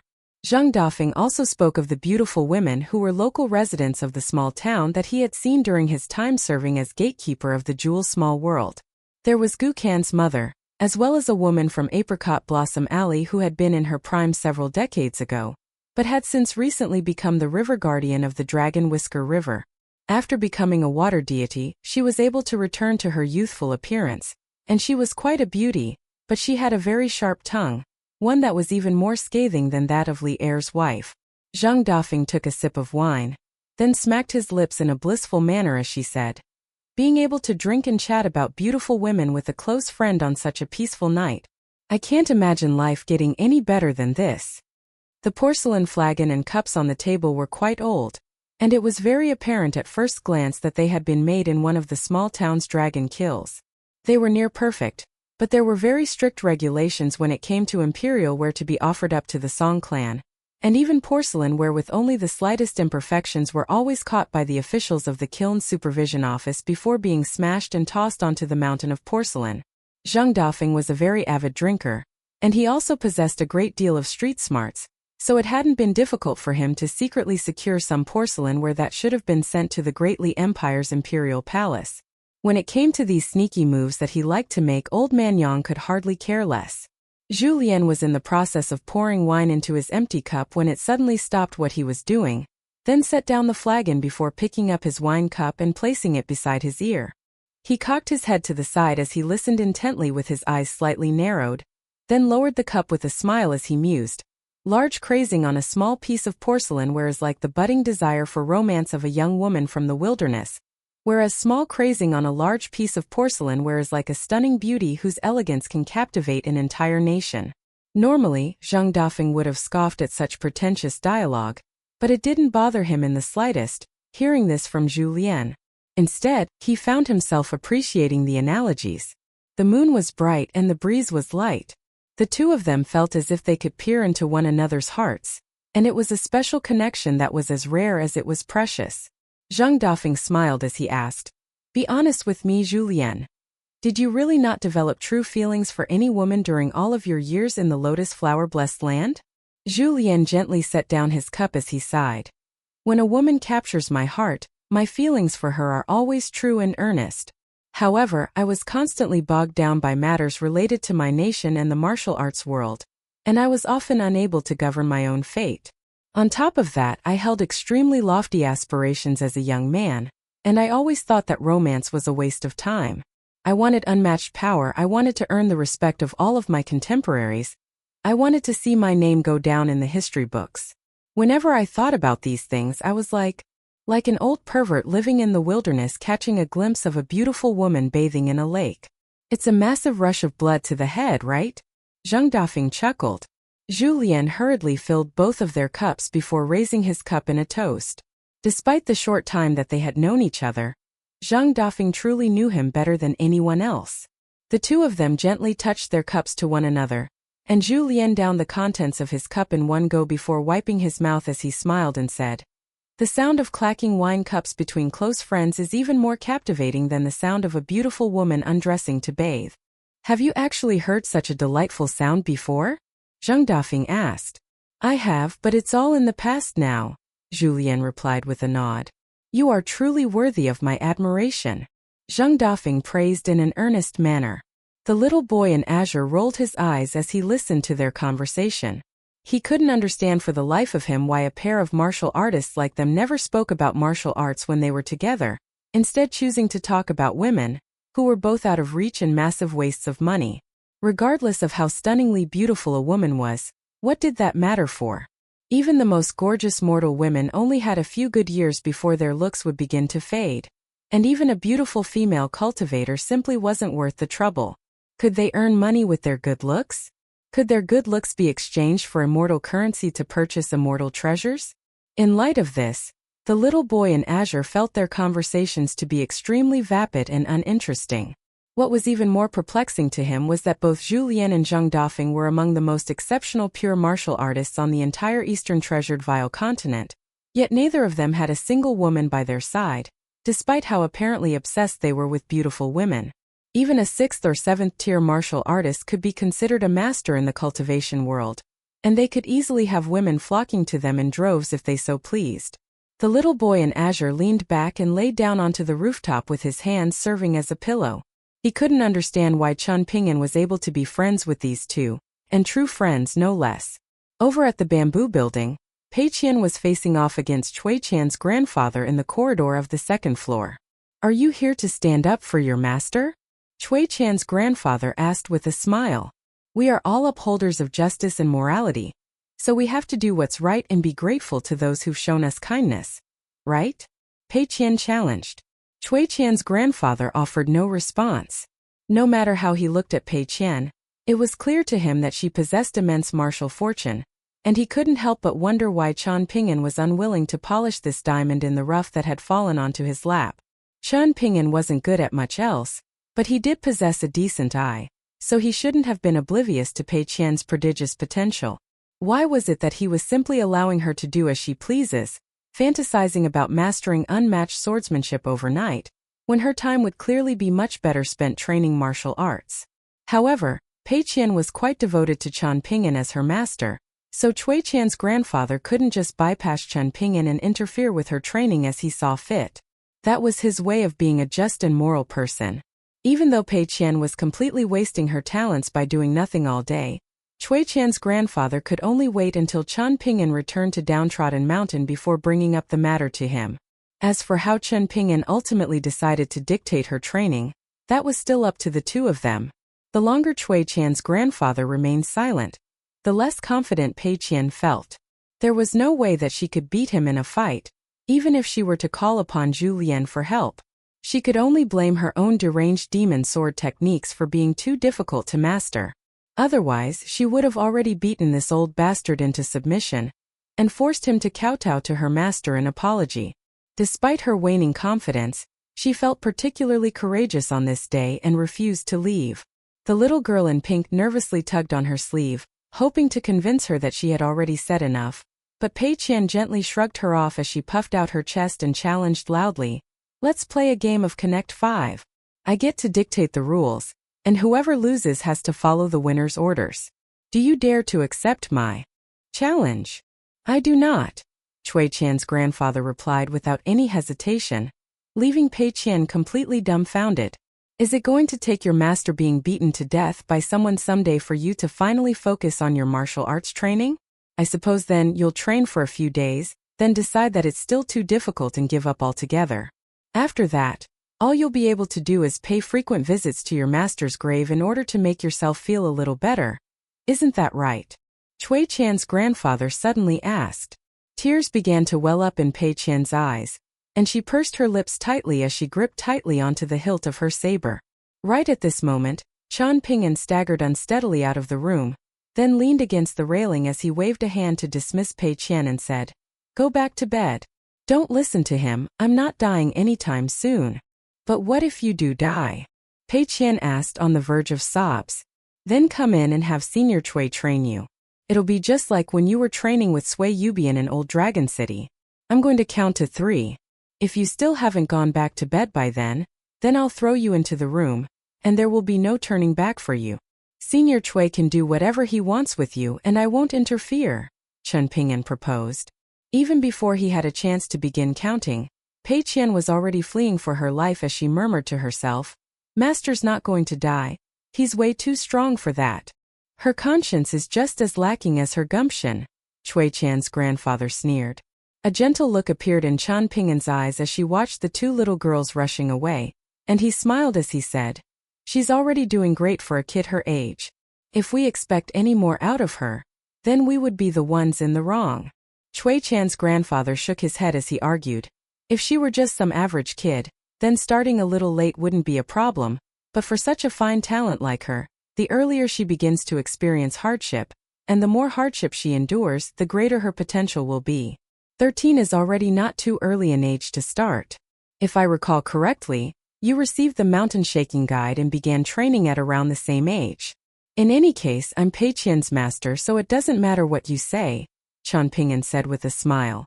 "Are you really planning to raise Pei Qian as your daughter?" Cui Qian's grandfather harumphed coldly. "You have to consider whether Downtrodden Mountain needs a spoiled and weak young mistress, or a resilient and strong martial arts prodigy." "I don't think about that at all," Chen Ping'an said as he set his hands down onto the railing.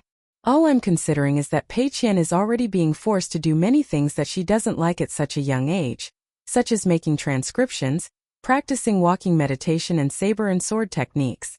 She's already busy enough, and it's not like she's actually doing nothing but twiddling her thumbs all day, so she has to be able to also do some things that she finds enjoyable in order to balance everything out." "What's the deal with her eyes?" Cui Qian's grandfather asked. Chen Ping'an shook his head as he replied, "They've been like that ever since she came out of the lotus flower-blessed land. The old abbot of the Observing Tao Temple seems to have done something to her eyes, but it should be a good thing." Cui Qian's grandfather was not one to waste time dwelling on any one subject, and regardless of whether Chen Ping'an's answer had been satisfactory to him or not, he immediately moved on to another question. "What did you give Weibo this time on your visit to Cloud Drape Mountain?" A slightly awkward look appeared on Chen Ping'an's face, but he didn't try to hide the truth as he replied, "I gave him a colored glazed golden body fragment from Du Mao's failed ascension." "How big was it?" Cui Qian's grandfather asked. "Around the size of an infant's fist," Chen Ping'an replied. He had thought that Cui Qian's grandfather would denounce him for giving out such a priceless gift, but to his surprise, the latter nodded in approval instead as he said, "Make sure not to owe Weibo any favors." Otherwise, the mental state of everyone on Downtrodden Mountain will be negatively impacted by you. They'll feel as if they were constantly indebted to him, and they wouldn't even dare to raise their heads to look at Cloud-Draped Mountain. After a brief silence, Chui Chan's grandfather asked, "Do you know why I struck you into that stream in front of Ruan Xiu?" Chen Ping'an shook his head in response. Ruan Xiu paid a visit to Bamboo Scroll Lake with some sticky rod officials some years ago. You know that, right? Chui Chan's grandfather asked. I do. In fact, we almost met there, Chen Ping'an replied with a nod. Did you know that while she was there, she killed a boy that the Great Li Empire had been determined to secure? Chui Chan's grandfather scoffed. Even she isn't aware that that boy had been chosen by Song Chongjing to be his disciple. Back on Hibiscus Mountain, the situation had already been completely clarified. The golden courtier earth immortal that had taken the boy away was already dead, the ancestral hall on Hibiscus Mountain had been demolished, and all of the vagrant cultivators on the mountain were dead, while all of the Great Li Empire sticky rod officials were completely unscathed.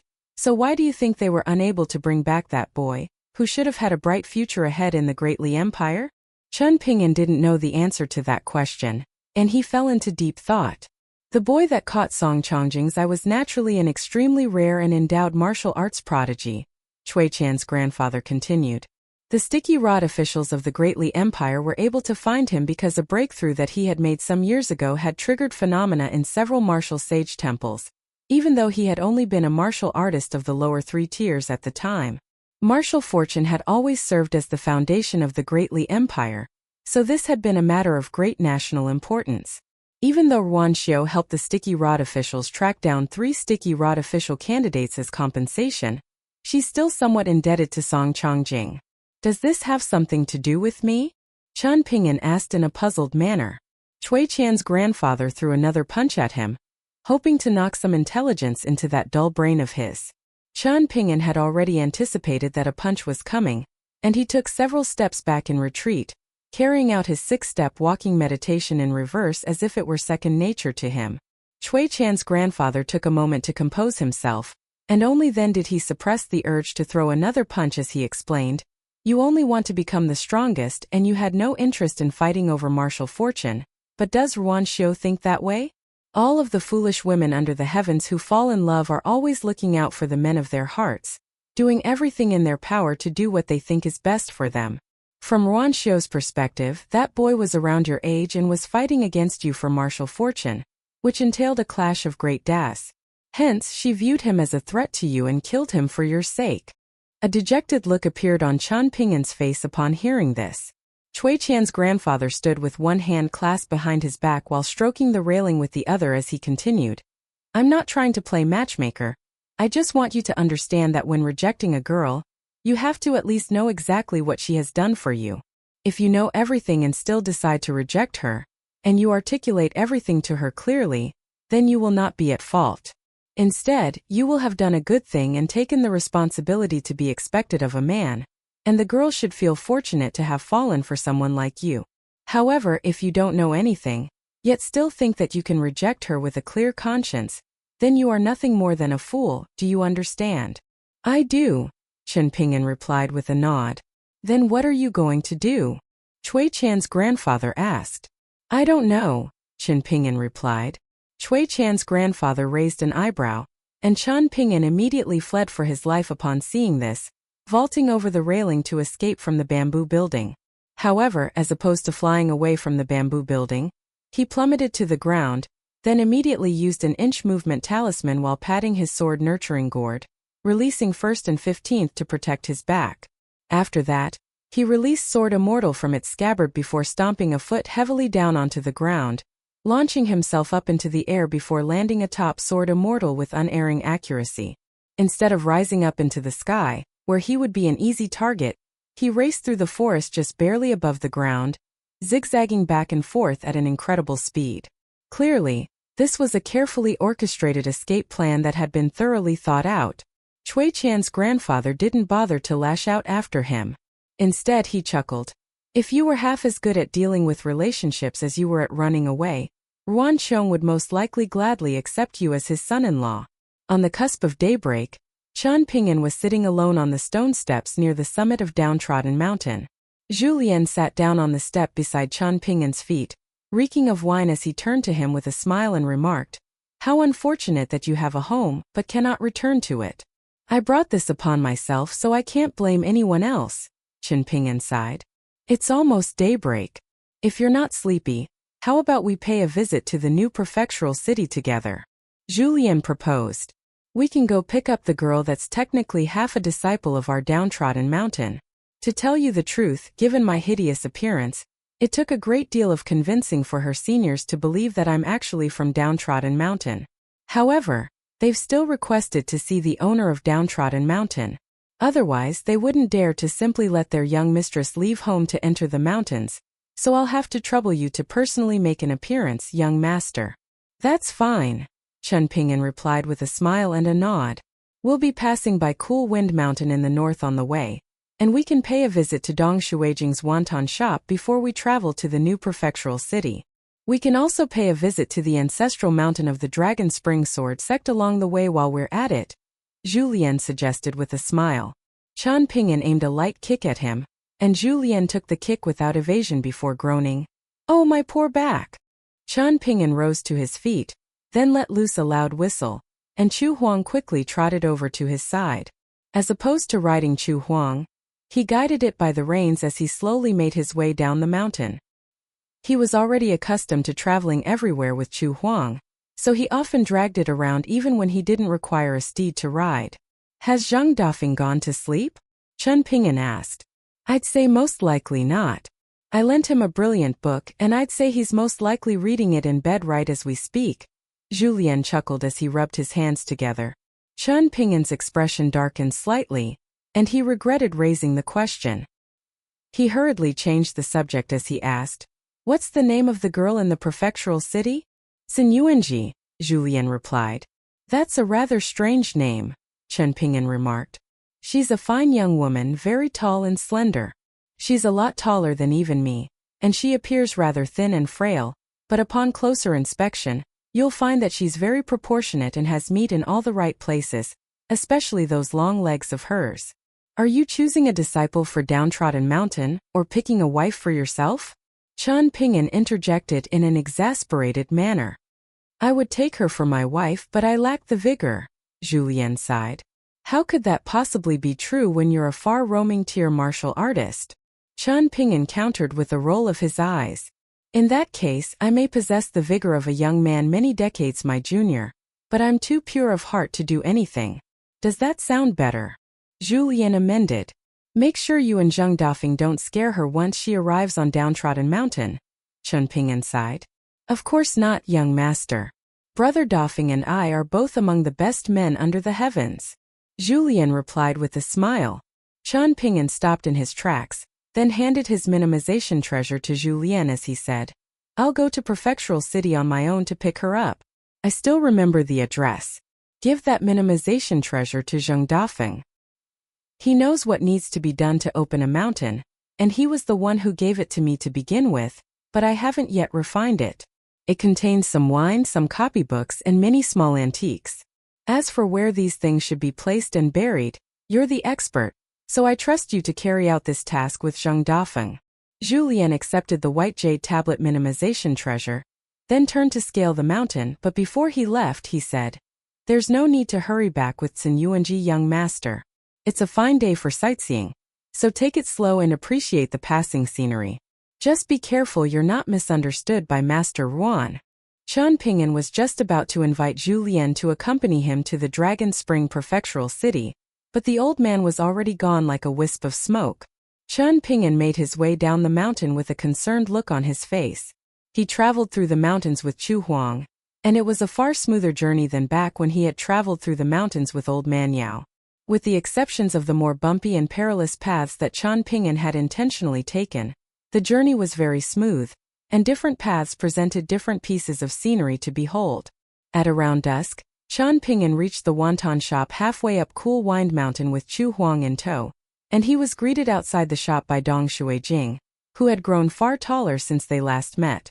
Dong Shuijing greeted him with a smile, and as opposed to striking up any small talk, he merely told Chen Pingin to wait, while he entered the kitchen to personally cook up a large bowl of wontons, which he then brought out and set down onto the table for Qian Ping'an to enjoy.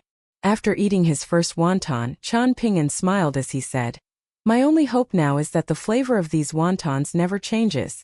Otherwise, with no one tending to the fields anymore, fewer and fewer familiar faces left in the small town, and tall buildings being constructed everywhere, there will be barely anything left in this place that remains familiar to me." Dong Xuejing merely smiled and offered no response. Aside from Mr. Qi, Li Er and Qian Ping'an were among a small handful of people who truly had any respect for Dong Xuejing during his formative years. Back when Qian Ping'an had decided to travel to the Great Sui nation with Lin Shui, Dong Xuejing had chosen to stay behind, relinquishing the opportunity to study in Mountain Cliff Academy, so Qian Ping'an should have been closer with Lin Shui, but when it came to Dong Xuejing, he remained as genuine and earnest as ever. He didn't try too hard to become close with Dong Xuejing, nor had he tried to distance himself from Dong Xuejing or look down on him for his past decision. This was a very rare bond, and Dong Xuejing knew to cherish it. Just like his previous visit, Qian Ping'an chatted with Dong Xuejing about how the children at Mountain Cliff Academy were doing, as well as some of the interesting and noteworthy stories from his long journey. In response, Dong Xuejing told Qian Ping'an about some of the recent stories from Cool Wind Mountain and the Dragon Spring Prefectural City, all over a hearty bowl of wontons. After hearing that Qian Ping'an was planning to visit the prefectural city, and that this was going to be his first ever trip there, Dong Xuejing decided to close his shop a little earlier than normal to accompany him. However, he then thought of the temple worshippers that were potentially going to travel down the mountain at night, and he decided to give the keys of the shop to an employee. Only after that did he depart from Cool Wind Mountain with Qian Ping'an to travel to the prefectural city. The prefectural city was brightly lit as usual, presenting a prosperous sight to behold from afar. Dong Xuejing asked Qian Ping'an about the Great Li Empire's southward expansion and the situation in the central region of the Eastern Treasured Vile Continent, and Qian Ping'an answered his questions one by one. There are always many business opportunities in the wake of great turmoil. It's just a pity that I don't have much money, and I don't have any connections in the Great Li Empire's military. Otherwise, I would really be tempted to make a trip down south. Dong Xuejing mused. I have a friend called Guan Iren over in Bamboo Scroll Lake. Right now he's a general and he's a fine young man. I'll write him a letter to introduce the two of you to one another, and I'm pretty confident you two will get along really well, Qian Ping'an said. That would be great. Dong Xuejing replied in a direct and straightforward manner. If I really do make a killing in the south, I'll give you 10% of my earnings. Sounds good, Qian Ping'an replied with a nod. I was worried you would refuse, Dong Xuejing said with a smile. Qian Ping'an also smiled as he replied, I would only refuse if you weren't my friend. Dong Xuejing hesitated momentarily, then said, If it's possible, I want to take part in the operation of the immortal ferry station left behind by the cloth wrapper shop on Oxhorn Mountain. As for how much dividends I receive, that's entirely up to you and you can make it as low as you like. I'm not after the money, I only want to hear the news brought to the ferry station by all of the passengers coming and going from there. You can rest assured that I'll look after the ferry station diligently and ensure its smooth operation to the best of my abilities. If you have an estimate of how much revenue the ferry station will make, you can tell me, and I'll only manage the ferry station if I can exceed those projections. If not, then I won't bring up this matter again, and you don't have to feel guilty at all. Qian Ping'an considered the proposal momentarily, then replied, All right, I'll discuss this matter with some of my people, then give you an estimate. We're doing business here, so I'm not going to do anything above and beyond for you. You've already done more than enough for me, Dong Xuejing said with a smile. Qian Ping'an was silent for a moment, then handed Dong Xuejing a flagon of the precious wine that he had been keeping in his pocket treasure. He also removed the sword-nurturing gourd from his waist, and the two of them began drinking together as he said, Honestly, I was a little disappointed that you chose not to come to Mountain Cliff Academy.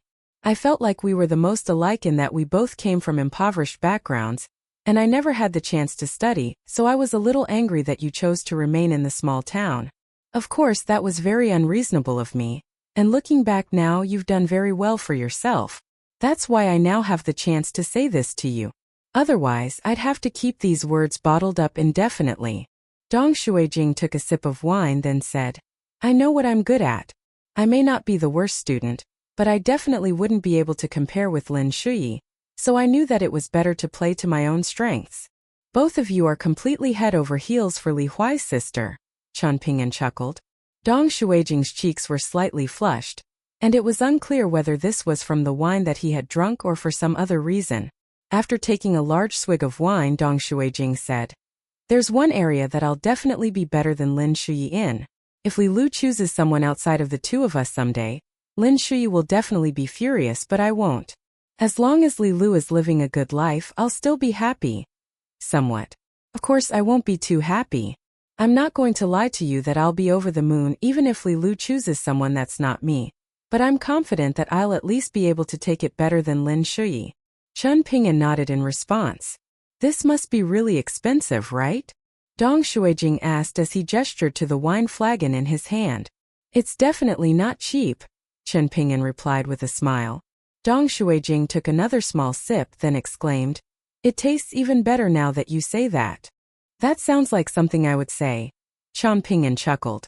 The two of them continued chatting as they made their way northward on foot. Upon reaching the southern gate of the Dragon Spring Prefectural City, the two of them encountered guards that were checking travel documents. Chen Ping'an had brought his travel documents, but to his surprise, Dong Shuijing merely pulled out his travel documents as a customary gesture, and the guards didn't even glance at them before letting them through following a brief conversation with Dong Shuijing. Chen Ping'an didn't remark on this matter. Clearly, Dong Shuijing was doing better than he had imagined. Prefectural Overseer Wu, who was Cui Chan's disciple, Kiln Supervision Official Chao, County Magistrate Yuan, the Cool Wind Mountain God, and several of the wealthiest people in the Dragon Spring Prefectural City were all very familiar with Dong Shuijing. Dong Shuijing accompanied Chen Ping'an to the street where Tsun Yuanji's family lived, and the two of them parted ways there. Dong Shuijing told Chen Ping'an his address and welcomed the latter to visit him if he had the time. Chen Ping'an watched him depart under the light of the dying sun, full of vigor and exuberance. According to Dong Shuijing, when it came to the residents of the Dragon Spring Prefectural City, the street or alley that they lived on was a very good indication of their status. The street that Chen Ping'an was currently on was called Fine Luster Street, and it was most inhabited by people of the upper middle class of the Great Li Empire. The houses there weren't cheap, nor were they very large, so the value for money was rather lackluster, and it felt like the people living on this street were mostly trying to pass off as wealthier than they were. Dong Shuijing told Chen Ping'an that there were some even wealthier streets to the north of Fine Luster Street, and that the most auspicious landowner there was none other than Gu Can's mother. She would purchase houses in blocks at a time, and it was clear that she was not lacking in money, but she had come too late. All of the best plots of land in the prefectural city had already been occupied, and they were not up for sale. Apparently, she was currently trying to establish some ties with the prefectural overseer's manor in the hope of being able to purchase another large house on Dong Shuijing Street. Gu Can's mother had once visited Cool Wind Mountain with several maidservants to offer up incense to the mountain god's temple, and she had passed by Dong Shuijing's wonton shop at the time. After learning that Dong Shuijing had gone to the school in the small town, she had chatted briefly with him, but displayed an infuriating degree of arrogance in the process. Dong Shuijing had seen all types of customers, so he paid it no mind, but the two employees in the shop were enraged on his behalf. Dong Shuijing had allowed the woman to show off as she pleased, and in the end, she had asked if Dong Shuijing had a place to stay in the prefectural city. She told him that she was very close with the prefectural overseer's manor, and that if he were having financial difficulties purchasing a house, then perhaps she could try and pull some strings for him. Dong Shuijing told her that he already had a place to stay, and that he was the only one in his family, so it didn't matter if the house was a little small. At the time, Gu Can's mother had gazed upon him with a hint of sympathy in her eyes. After that, an official from the prefectural overseer's manor had personally paid Dong Shuijing a visit, asking if he would be willing to sell his vacant house. He told Dong Shuijing that there was a woman with the Gu surname who was extremely wealthy and profligate, and that she was interested in purchasing the house. Dong Shuijing replied that a noble from the capital had already expressed interest in the house, and with that excuse, he tacitly turned the official away. He was on the fence about selling the house, so he had decided not to sell it. Never had Gu Can's mother anticipated that she would fail to purchase a vacant house, even after offering such a lofty price. At the moment, Dong Shuijing's foundation of wealth was only becoming more and more prosperous, and his network of connections was also becoming wider and wider, yet strangely enough, his reputation had become less and less resounding.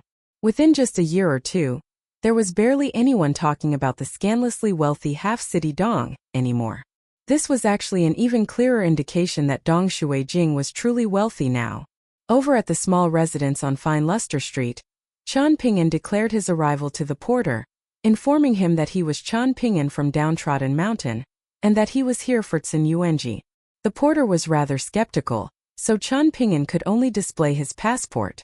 However, as opposed to handing the passport over to the porter, he had only opened it slightly to reveal his name and birthplace. Otherwise, the official seals that he had collected from all of those nations on the other 2 continents would have been enough to completely dumbfound the porter. Only then did the porter rush into the residence to report Qian Ping'an's arrival, and before long, he was met by a group of 4 people. Upon catching sight of Qian Ping'an, they hurriedly stepped out of the residence. It was a group of 3 men and 1 woman, consisting of a middle-aged man and his 2 sons and 1 daughter. The middle-aged man was quite handsome, as were the 2 brothers, who appeared to have been roughly 5 or 6 years apart in age.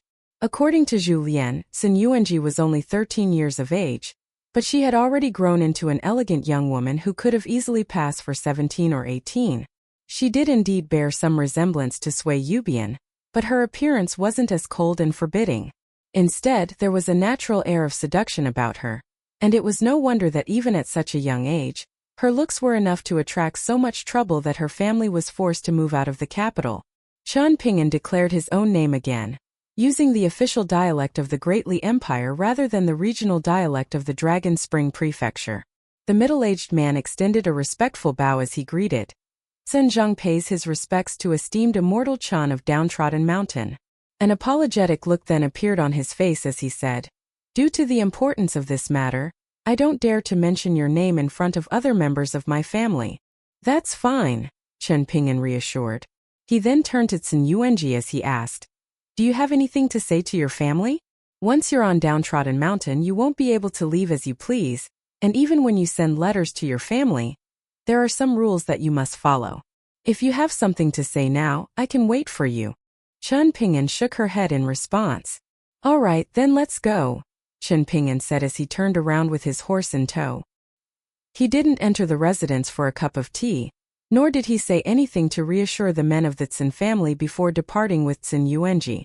After reaching another street, Qian Ping'an finally spoke for the first time, instructing Cin Yuanji to wait for him outside and look after his horse. Cin Yuanji nodded silently in response as she stood outside the Gu Manor. She had heard that the owner of the manor was an extremely wealthy woman, and that she had very powerful backers in the Great Li Empire. As soon as the porter heard the name Qian Ping'an, he immediately led the young man into the manor without even reporting his arrival first. Qian Ping'an met with Gu Kan's mother and had a cup of tea. Upon her insistence, he drank another cup, with his cup being refilled in between by a maidservant from the former Spring Courtyard mansion, who had gazed upon him the entire time with awe and veneration in her eyes. He spoke with Gu Kan's mother in great length about her son's experiences in the mountains to the south of Bamboo Scroll Lake, and the woman felt very reassured upon hearing this story.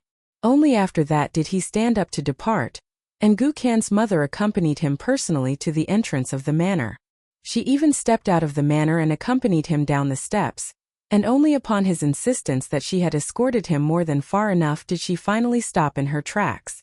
As Qian Ping'an departed with Cin Yuanji, Gu Kan's mother took a glance at the latter, then turned to look back at the beautiful maidservant that she had brought back from Cyan Gorge Island, who was standing at the entrance of the manor behind her. She strode over to the maidservant, then gave her ear a twist as she chuckled. "Why did I even bring you back with me? You were completely outshone just now." The young maidservant didn't actually lose out to Cin Yuanji in the looks department, and she was left feeling a little indignant. Qian Ping'an led Cin Yuanji toward the mountains in the south, and neither of them spoke during the trip. Cin Yuanji had been secretly observing Qian Ping'an this entire time, but no matter how she looked at him, she was unable to see anything special about him, and that left her feeling a little disappointed. She had thought that the owner of Downtrodden Mountain would have either been an ethereal old immortal or an elegant and refined man, but never had she imagined that it would be a sickly-looking young man not much older than herself. As Chen Ping'an walked along, he released Chu Huang's reins and repeatedly thought through the contents of the letter for him by Cui Dongshan. The letter mentioned some subjects of great importance, and he became so absorbed in his own thoughts that he completely forgot that Sun Yuanji was following along behind him, and that she was far less adept in traveling through the mountains than he was. By the time he recalled her existence, they were already walking through the mountains, and he turned around to discover Sun Yuanji limping along with tightly furrowed brows, but she didn't speak up the entire time. "Sorry, I got lost in my thoughts," Chen Ping'an said in an apologetic manner. Sun Yuanji pursed her lips and remained in a stoic silence. Internally, she was fuming, and she was certain that Chen Ping'an was definitely doing this to feign disinterest in her, in order to show her that he was different from all those perverts who lusted after her. With that in mind, she cautioned herself to be careful. Once she reached Downtrodden Mountain, she was going to spend as much time by Zhu Lian's side as possible, so that she didn't fall into Chen Ping'an's nefarious grasp. In her mind, she would be safe as soon as she was with Zhu Lian. Chen Ping'an raised an eyebrow at her stoic silence, then asked, "Do you know how to ride a horse?" She shook her head in response. "Even if I did, I wouldn't get on horseback for you." In her mind, Chen Ping'an was just like those other scummy men who put on honest and sincere facades, and that he was only trying to catch her glimpse of her sensitive regions bouncing up and down while on horseback. Immortals really are much more cunning and calculating than the simple-minded perverts of the capital. You have to be careful, Sun Yuanji. Chen Ping'an was naturally oblivious to the strange avenues that Sun Yuanji's thoughts had strayed down, and he said, "In that case, let's go a little slower, and you can tell me if you want to take a break." He's putting me in a compromising situation first before showing me kindness, so I would let down my guard. There's no end to his tricks. Sun Yuanji was becoming more and more convinced that Chen Ping'an had nefarious intentions for her. Chen Ping'an couldn't help but find the way that Sun Yuanji was looking at him a little strange. He turned back around and continued walking with Chu Huang in tow as he rubbed his own face and wondered to himself if Zhu Lian was right. Perhaps he really was particularly attractive to women in his current state, and perhaps he really did need to be careful. Chen Ping'an removed his sword-nurturing gourd from his waist before taking a sip of wine, and he was considering sending Sun Yuanji to Downtrodden Mountain on her own while he paid a trip to the medicine shop in the small town. A sense of dread instantly began to well up in Sun Yuanji's heart, as she looked around at the deserted wilderness. Could it be that Chen Ping'an was planning to have a drink then have his way with her and blame it on the alcohol? Chen Ping'an could sense that Sun Yuanji's breathing and footsteps had become rather unsteady, and he turned around to discover that her complexion had turned deathly pale. He strapped his sword-nurturing gourd back to his waist, and thinking that she was merely exhausted, he said, "Let's take a short break here." With Chen Ping'an putting his wine gourd away, Sun Yuanji was convinced that he was about to make his move, and she burst into tears as she turned and rushed away in a blind panic, leaving Chen Ping'an to scratch his head in befuddlement as he wondered to himself, "Has she changed her mind?" Chen Ping'an heaved a faint sigh, then strode along after her. He couldn't just leave her in the mountains, so he was planning to take her to the official road outside the mountains so that she could return home on her own from there. Whenever she made up her mind, she could come to Downtrodden Mountain with her family to accompany her. He was just about to call out to her and caution her to slow down when she tripped over and fell flat onto her face, following which began bawling her eyes and desperately screaming for Chen Ping'an not to come any closer. In the end, she sat on the ground and began pelting him with stones, loudly denouncing him for a pervert and a shameless scoundrel, and that if he were to have his way with her here, then she would never forgive him, even in the afterlife. Chen Ping'an crouched down far away from her, rubbing his own forehead in exasperation. He then rose to his feet and gently stomped a foot down onto the ground as he sighed. "Help me out, Wei Bo. I know you're watching. Have you had enough fun at my expense yet?" In an instant, Wei Bo appeared on the scene in a graceful manner, accompanied by a light breeze that caused his sleeves to ripple like water. Chen Ping'an didn't even spare Sun Yuanji another glance as he said to Wei Bo, "Please send her to Downtrodden Mountain, then send me to True Jewel Mountain. You can take Chu Huang back to Downtrodden Mountain as well while you're at it." Wei Bo suppressed his amusement as he snapped his fingers twice, and Chan Ping'an was instantly transported to the summit of True Jewel Mountain, while Wei Bo accompanied the heartbroken Sun Yuanji to the foot of Downtrodden Mountain, where Chu Huang began trotting its way up the mountain. Sun Yuanji was struck by a rush of dizziness, and she bent over involuntarily as she began dry retching. Wei Bo cast his gaze toward the summit of Downtrodden Mountain as he chuckled. "You're perhaps the only one under the heavens capable of mistaking Chan Ping'an for a pervert and a scoundrel." Sun Yuanji repeated a few steps, then asked in a cautious manner, "May I ask your name, kind sir?" An ordinary person like her had no right to know the name of the Great Li Empire's northern mountain god. So Wei Bo offered no response as he began scaling the mountain. Sun Yuanji hesitated momentarily, then followed along behind Wei Bo at a distance. After reaching Zhu Lian and Zheng Dafeng's courtyard, Wei Bo gave the two of them a brief recount of what had happened with a look of immense schadenfreude on his face. Zheng Dafeng immediately burst into raucous laughter, while Zhu Lian was unable to bring himself to laugh, feeling as if he were about to face the wrath of Chan Ping'an soon. Only after catching sight of Zhu Lian did Sun Yuanji finally feel at ease, but she didn't know why these three immortals were all displaying such varying expressions. Chan Ping'an made his way down True Jewel Mountain before visiting the small town, and this time, he was fortunately granted an audience with Old Man Yang as Shilingshan led him into the backyard. Old Man Yang was seated on the steps, smoking his pipe as usual. Chan Ping'an couldn't help but wonder how long the old man had been. A century? A millennium? 10 millennia? Why had Old Man Yang displayed that expression at the mention of Old Man Yao back when he chose Downtrodden Mountain? There were many questions that Chan Ping'an wanted to ask Old Man Yang because he knew that Old Man Yang definitely knew the answers to his questions. It was just a matter of whether he would be willing to reveal those answers. However, in the end, Chan Ping'an merely asked, "What is going to become of Zheng Dafeng in the future?" "Let's wait and see," Old Man Yang replied in an indifferent manner. Chan Ping'an spoke no further as he sat in silence, and Old Man Yang didn't dismiss him. In the end, it began to rain, and the rain was quickly becoming heavier and heavier. Chan Ping'an borrowed an umbrella from the reluctant Shilingshan. Standing under the eaves at the entrance of the medicine shop, Chan Ping'an looked out in silence at the quiet streets for a long while before stepping out into the rain. After leaving the Yang family's medicine shop, Chan Ping'an paid a visit to the abandoned school, peering into it from outside the window with the umbrella held above his head. He felt as if he had returned to his formative years, where he had squatted beneath the window to listen to Mr. Chi's teachings. After leaving the school, he traveled to the new school founded by the Dragontail Creek Chung clan, and it was far larger than the old school. Chan Ping'an stopped outside the archway for a while, then turned and departed. While passing through the crab archway, Chan Ping'an looked up at the 4 plaques that had been personally inscribed by sages: the Confucian sects doing my part, the Taoist sects comply with the natural order, the Buddhist sects refrain from looking outward, and the Militarian sects unmatched aura.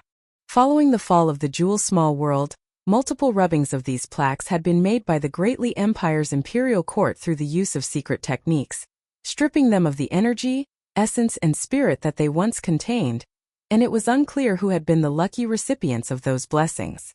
While looking at the Taoist plaque, Chan Ping'an thought of the contents of Cui Dongshan's letter again, and a contemplative look appeared on his face.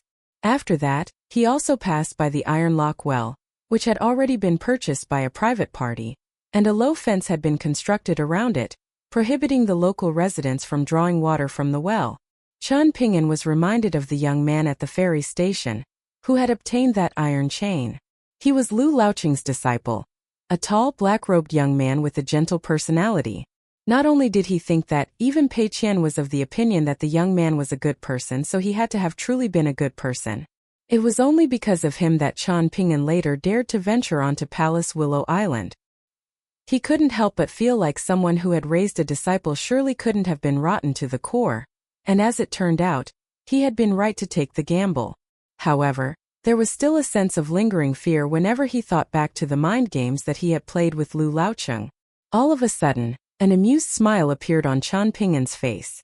For some reason, looking at the well from outside the fence reminded him of back when he was looking at the heavenly gate leading to the Sword Chi Great Wall from afar on Stalactite Mountain. There had been a sword-hugging middle-aged man seated atop the stone plaque and a child Taoist reading a book while seated on a cushion. Having traveled far and wide, Changping felt like Stalactite Mountain was the only place that could compete with the small town when it came to harboring prodigious talents. As the largest mountain seal in the majestic world, it was certainly an apt reflection of the Taoist second disciple's power. He looked up into the sky, then cast his gaze toward the scholarly temple and the martial sage temple where the patriarchs with the Yuan and Chao surnames were being worshipped. One had been constructed at the Mountain of Porcelain, while the other was situated at the Immortal Tomb, and the sites for both had been carefully selected. Changping didn't visit the temple at the Mountain of Porcelain, which was a place that he had barely ever been to. However, he did explore the newly renovated Immortal Tomb extensively.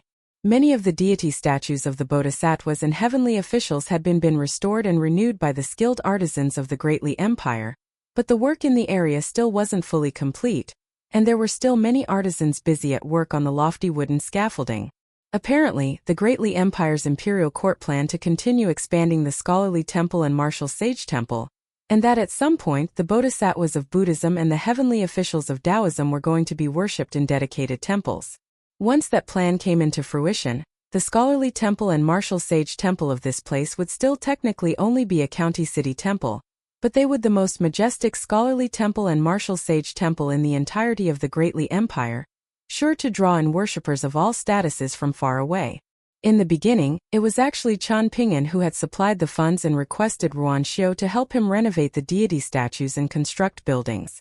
However, those tasks were quickly taken over by the authorities of the Great Li Empire, and from there onward, no private parties were permitted to play any further role in these matters. Changping had once pledged 3 gold essence copper coins to 3 of the collapsed deity statues, and even though he was in desperate need of these coins, he had no intention of trying to recover them. If they were still there, then that was fate. If those coins had been inadvertently stumbled upon and taken by a child or a village resident, then that was also fate. However, Changping felt like the latter possibility was more likely. After all, the local residents had scoured the entire place from top to bottom some years ago, in order to search for treasures to be sold at the cloth wrapper shop on Oxhorn Mountain, thereby giving them the funds to purchase grandiose houses in the Dragon Spring prefectural city. Everyone was dreaming of leading lavish lives with more servants than they knew what to do with and more money than they could spend in 10 lifetimes, and it was highly unlikely that the gold essence copper coins had been left untouched. Changping wasn't of the opinion that what they had done was wrong.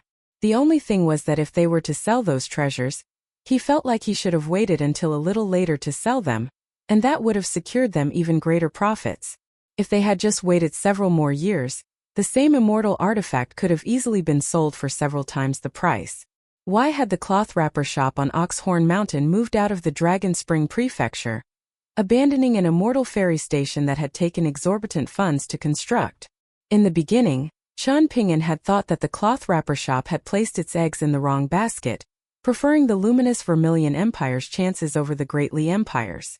However, looking at it now, there was a very good chance that the cloth wrapper shop had purchased too many treasures from the small town for ridiculously low prices, profiting so much in the process that even they felt like they had gone too far. Hence, after the situation was clarified in the central region of the Eastern Treasured Vial continent, the cloth wrapper shop weighed up its options, then decided to hand over the immortal ferry station in exchange for protection for all of its shops. In doing so, they had established positive ties with the Imperial Song clan, and in the long term that would perhaps earn them even greater profits. Changping felt was most likely the truth of the matter. When it came to making illegitimate deals with the authorities, money was prone to going just as quickly as it came, and it was ultimately not the right path to pursue. As for how one was supposed to make legitimate deals with the authorities, that was something that Changping didn't know how to pull off. He presumed that the likes of Sun Jiashu and Lu Chongrun would be more familiar with the rules involved, and he could inquire them on the matter if the opportunity arose. The layout of the immortal tomb had changed significantly, and there were many places that he wanted to go but were off-limits, while other places that had been off-limits in the past now featured pergolas and observation decks. Changping took a rest in one of those pergolas. Among the helpers assigned to the artisans working on the renovations were many former citizens of the Lu Empire that had moved to the Dragon Spring prefecture in the wake of the empire's collapse. Changping had seen many fugitives in the past constructing the mountain god temple on Downtrodden Mountain, and compared with the fugitives from back then, These former citizens of the Lu Empire that were working on the immortal tomb were mostly boys and young men. They were still very quiet and withdrawn, but there was no longer the same air of despair hanging over them. It seemed that a tiny flame of hope had been ignited in their hearts over the course of these years of manual labor. Yu Lu was a former prince of the Lu Empire, while Xie Xie was a cultivation prodigy, and it couldn't be said that they had slipped through the cracks. Instead, they were pawns that had been picked out by Cui Chan and the Empress of the Great Li Empire. After a series of deals that transpired behind the scenes, both of them had become students of Mountain Cliff Academy in the Great Sui Nation. Yu Lu was on very good terms with Gao Xian perhaps, because their situations were a little similar, with one a former prince that had been forced out of his home, while the other was serving as a glorified hostage in an enemy nation. As for Xie Xie, she had been horrifically abused by Cui Dongshan over the years, but just as Cui Qian's grandfather never interfered with Pei Qian's training, Chan Ping'an didn't denounce Cui Dongshan's treatment of Xie Xie just because he was Cui Dongshan's teacher. Instilling kindness into the hearts of others was no easy task, and it was certainly not something that could be done simply by denouncing one's unkind ways. The layout of the place where he had once battled Ma Kuxuan had been significantly altered, and it was no longer accessible to the public. Weibo had told him that one could freely explore the immortal tomb and the mountain of porcelain during the day, but at night, naturalist and Mahist cultivators would arrive in those two places to set up formations that drew upon mountain and water fortune, making those places unfit for nightly visitations. Chan Ping'an was a little disappointed not to have been able to return to his and Ma Kuxuan's former battlefield. He slowly strode along a familiar route that often appeared in his dreams, and along the way, he crouched down to pick up a fistful of soil. Only after pausing here momentarily did he continue onward, paying a trip to the swordsmith shop, which hadn't been moved to Divine Elegance Mountain. He had heard that the woman that had been evicted from the Wind Snow Temple had accepted Ruan Qiong as her master, and she was cultivating here while looking after the shop on the side. She had even severed the thumb of her sword-wielding hand to show Ruan Qiong that she had completely left her past behind. Chan Ping'an slowly strode along the Dragon Whisker River, which was now completely devoid of snake gall pebbles. At the moment, Chan Ping'an still had 5 or 6 premium snake gall pebbles. As for ordinary snake gall pebbles, he had once possessed plenty, but that supply had dwindled significantly. As opposed to returning to Downtrodden Mountain, Chan Ping'an made his way to the stone arch bridge, which had been restored to its original appearance. He planned to visit the small temple there, the walls of which were riddled with many names, including those of Lu Xianying, Gu Kan, and himself. The three of them had gathered together to write their names onto a blank section at the very top of the wall, and Lu Xianying was the one who had stolen the latter, while the charcoal that they had used to inscribe their names had been taken by Gu Kan from his home. However, only upon his arrival did he discover that the temple was nowhere to be seen, and he immediately recalled that it had already been taken by Old Man Yang for some unknown reason. Upon returning to the bank of the Dragon Whisker River, Chan Ping'an continued in the downstream direction, and the path on the other side had already been widened into one of the Dragon Spring Prefecture's post roads. Chan Ping'an had taken that path during his first long journey away from home, and back then Li Baoping had trailed along behind him. He had looked after her over the course of that entire journey, but at the same time, he was only able to persevere with the journey to its completion thanks to the support that her presence provided to his mental state. Chan Ping'an passed by a water god temple that had been taken in by the Great Li Empire's imperial court.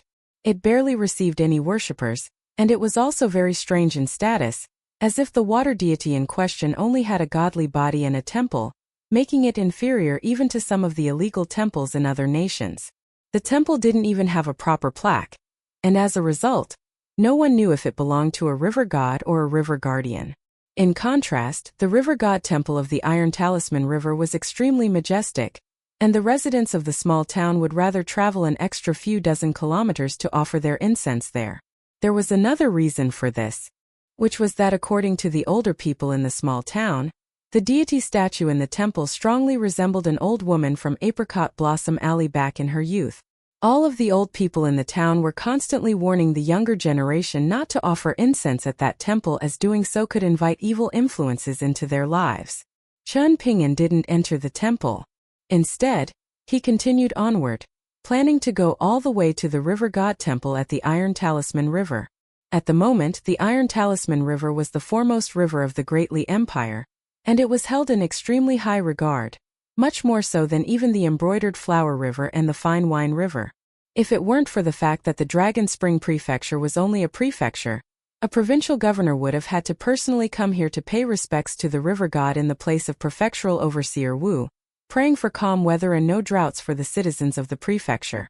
In contrast, paying respects to the deities of the Embroidered Flower River and the Fine Wine River was considered to be far less important an affair, and even subordinates of the respective regional overseers could be sent to carry out the task if said regional overseers were too busy to attend to the matter in person. Following Qian Ping'an's departure, the clay deity statue in the deserted temple behind him began to ripple incessantly, following which the face of a young woman appeared over its surface amid a cloud of water vapor. The woman's brows were tightly furrowed as she heaved a forlorn sigh. She couldn't help but let loose some profanities at the pitiful situation that she was in, but it wasn't long before she ran out of energy, and her complaints died down. Hunger truly was the best cure for a sharp tongue. Meanwhile, Qian Ping'an was beginning to pick up the pace, and in the end, he began practicing his six-step walking meditation, which had become slightly unfamiliar to him after a 3-year break. According to Cui Chan's grandfather, there were both positives and negatives to Qian Ping'an's current physical condition. The positive was that his martial artist physique had simply laid dormant in Bamboo Scroll Lake for 3 years, but its foundation hadn't been harmed at all during that time. Those 3 fiery dragons that spiritual master Fire Dragon had planted in his body had benefited him immensely. Otherwise, he wouldn't even have been able to leave Bamboo Scroll Lake alive. Unfortunately, the path of cultivation was one that was rife with hardship, and the after-effects of shattering that golden scholarly core were extremely severe, particularly as the 5 elemental bonded items were supposed to have served as the foundation of the reconstruction of Qian Ping'an's Bridge of Immortality. The higher the caliber of the bonded item, the more severe the detrimental effects of its destruction. This was similar in nature to something that Cui Chan's grandfather had mentioned to him, namely the holes that had been pierced into his mental state from witnessing the power of the sword immortals of the Sword Qi Great Wall. Both were extremely difficult to remedy, so refining his 3rd bonded item as quickly as possible had become a matter of great urgency. This was why Cui Dongshan had changed his mind in the secret letter that he had left behind in the bamboo building, advising Qian Ping'an to make the soil of the Great Li Empire's new 5 mountains as his earth attribute bonded item, when Qian Ping'an had already previously abandoned the idea. In the letter, Cui Dongshan hadn't specified the reasons for giving this piece of advice, merely imploring Qian Ping'an to trust him. Once the entirety of the eastern treasured Vile continent was conquered by the Great Li Empire, it was very apparent which 5 mountains were going to be made the new 5 mountains of the empire.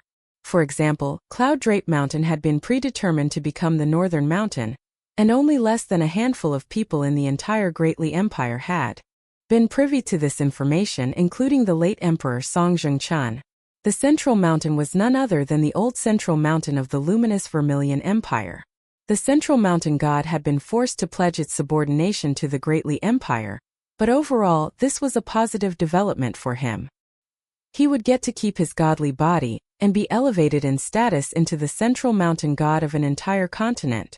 In return, he had to help the Great Li Empire consolidate the mountain and water fortune of its newly acquired territory. All cultivators residing within his territory would receive the protection of the central mountain, but would also have to abide by its rules. Otherwise, the Great Li Empire could easily turn on him and destroy his godly body to have him replaced. Su Ruo was personally responsible for this matter, and he was staying near the mountain god temple. Once the time came, Ruanqiong would also leave the Dragon Spring Prefecture to travel to the new western mountain, which wasn't far away from the Wind Snow Temple. The new western mountain was called Ganzhou Mountain, and it hadn't even been one of the 5 mountains of its nation, so it had certainly enjoyed a meteoric rise. A group of top-tier guest elders of the Great Li Empire, all of whom were Golden Core tier and Nascent tier Earth Immortals, were going to travel to the new eastern mountain by the name of Moraine Mountain, where they would patrol the border to ward off any cultivators from fallen nations that could potentially venture into the Great Li Empire's territory on suicide missions to damage the local mountain and water fortune. As for the southern mountain, Fan Junmao was going to serve as its mountain goddess.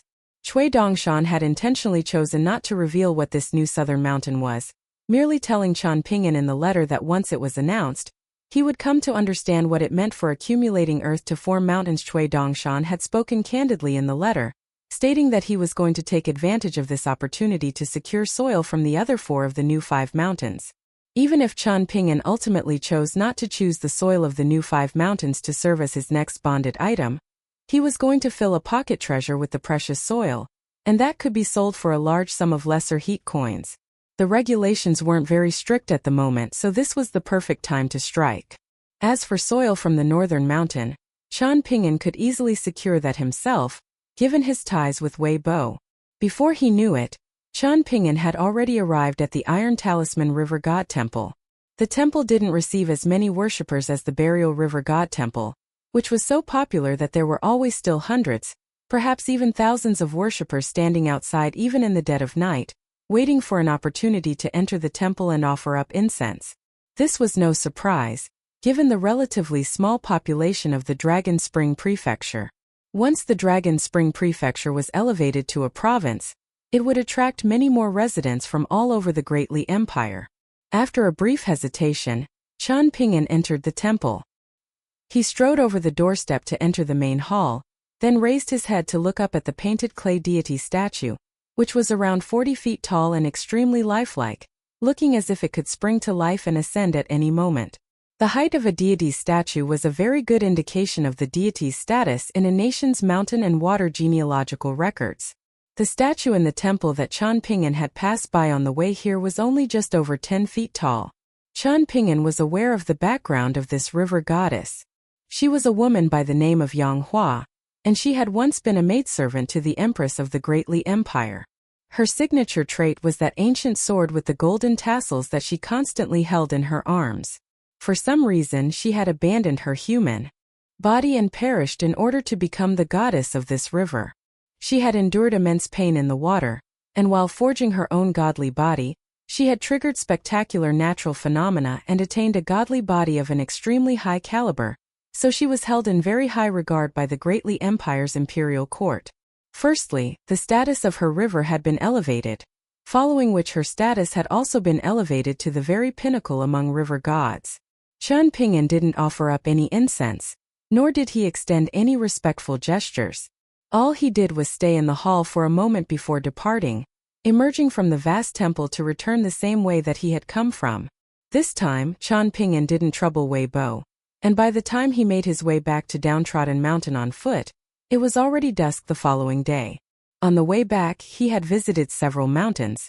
After obtaining those pouches of gold essence copper coins all those years ago, Ruan Qiong had advised him to purchase mountains, and he had traveled through the mountains on his own, armed with a map drawn for him by the Kiln Supervision Office. In the end, he had chosen 5 mountains, among which were Downtrodden Mountain and True Jewel Mountain. Looking back now, it felt like an experience from a past life. After scaling the mountain, Qian Pingyan paid a visit to the bamboo building. It wasn't like he could hide from Cui Chan's grandfather every day, and if the latter really wanted to beat him, then there was nowhere that he could hide anyway.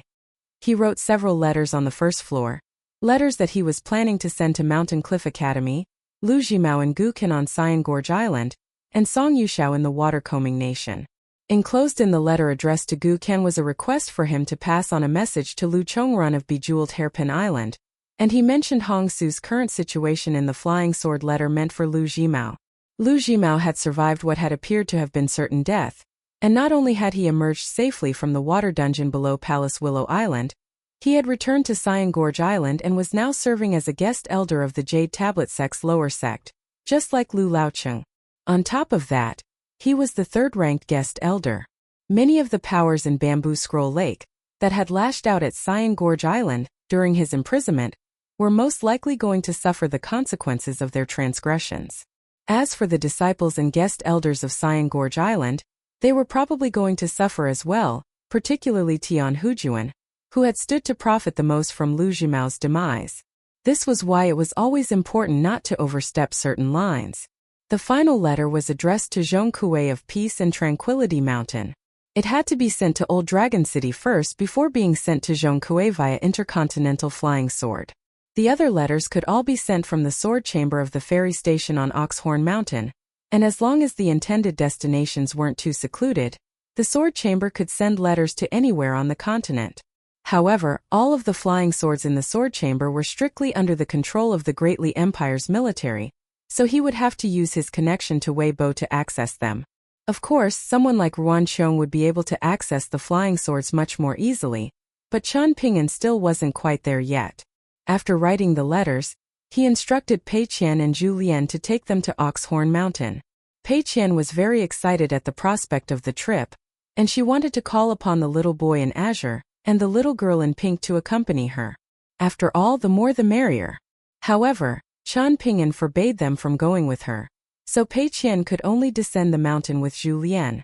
Prior to departure, she asked if she could take Chu Huang with her, and after securing approval from Chen Ping'an, she swaggered excitedly out of the courtyard. She had thought that she would only be able to ask for a small donkey from Chen Ping'an the next time she went out to travel the world. Never had she imagined that she would get to ride such a big horse so soon.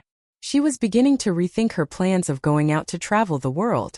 Couldn't she simply ride her horse around Downtrodden Mountain instead? She wouldn't encounter any bad people, and she could return to Downtrodden Mountain whenever she felt hungry. It was a small world, but one that sounded much more appealing to her. Zheng Dafeng wasn't on the mountain.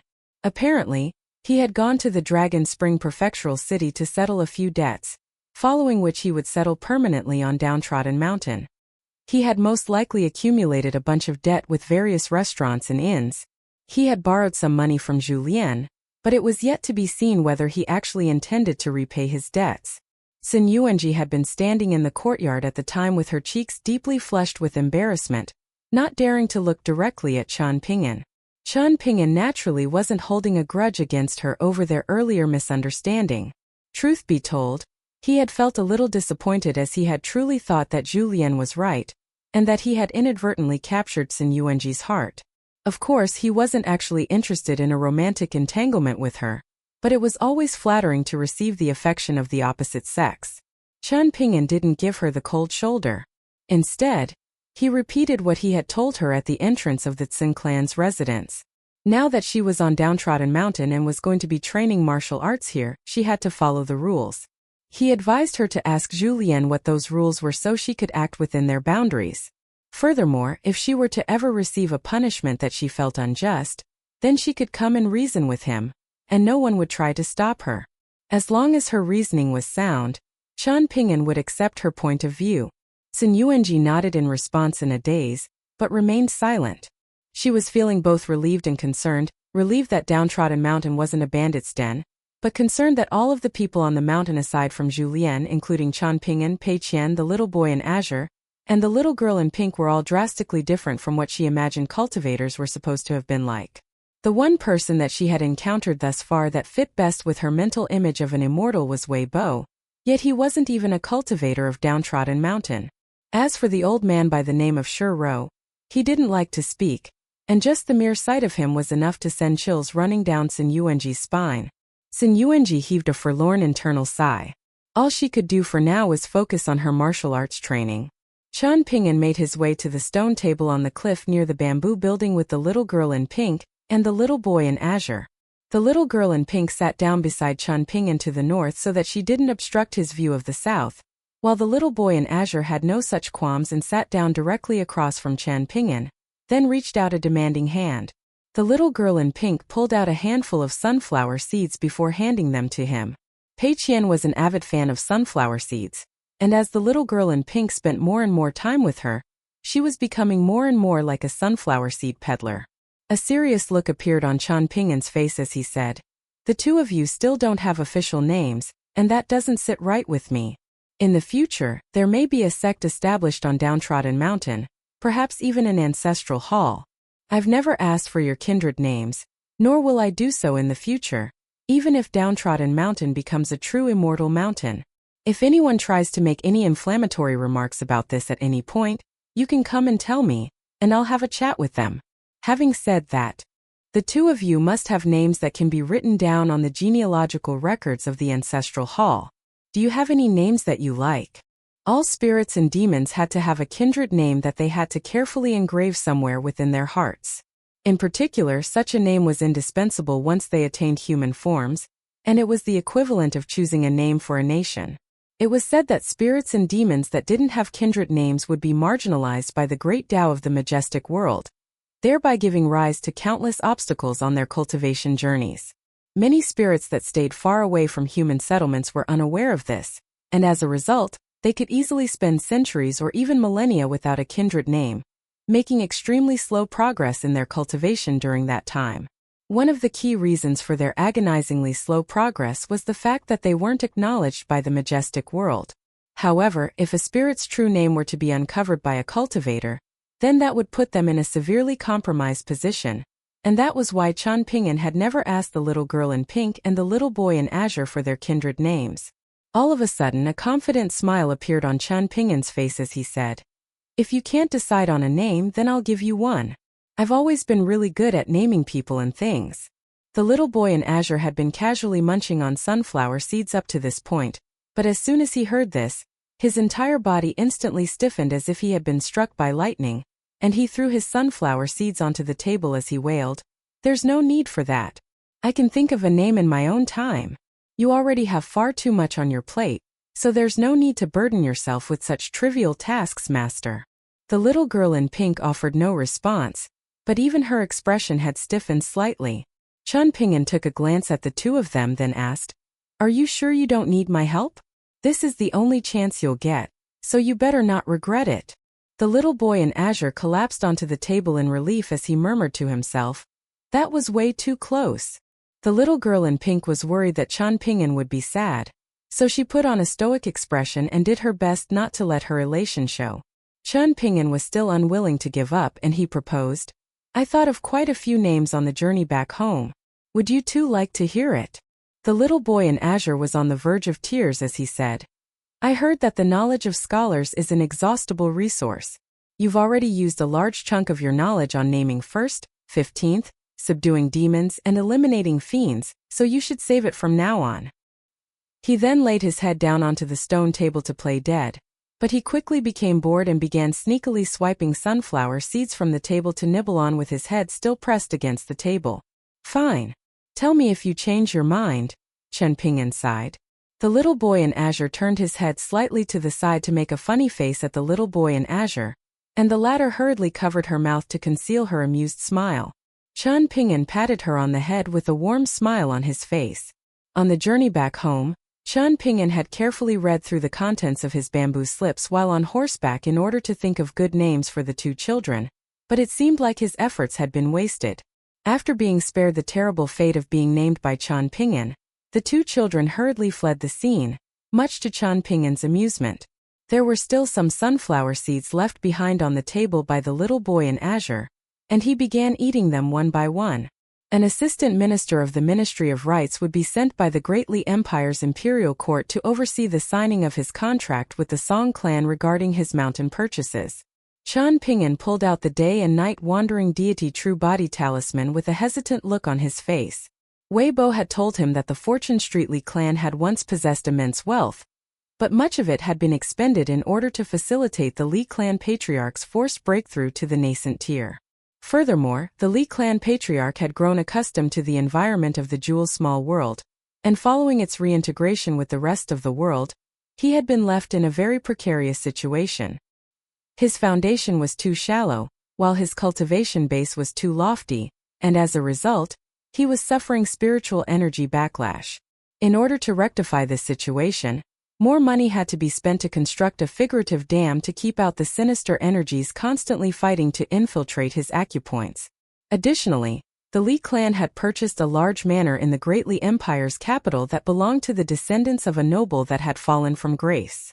In light of all of these massive expenditures, the Li clan had been left desperately short of funds. The 4 families and 10 clans on Fortune Street and Peach Leaf Alley had already changed drastically.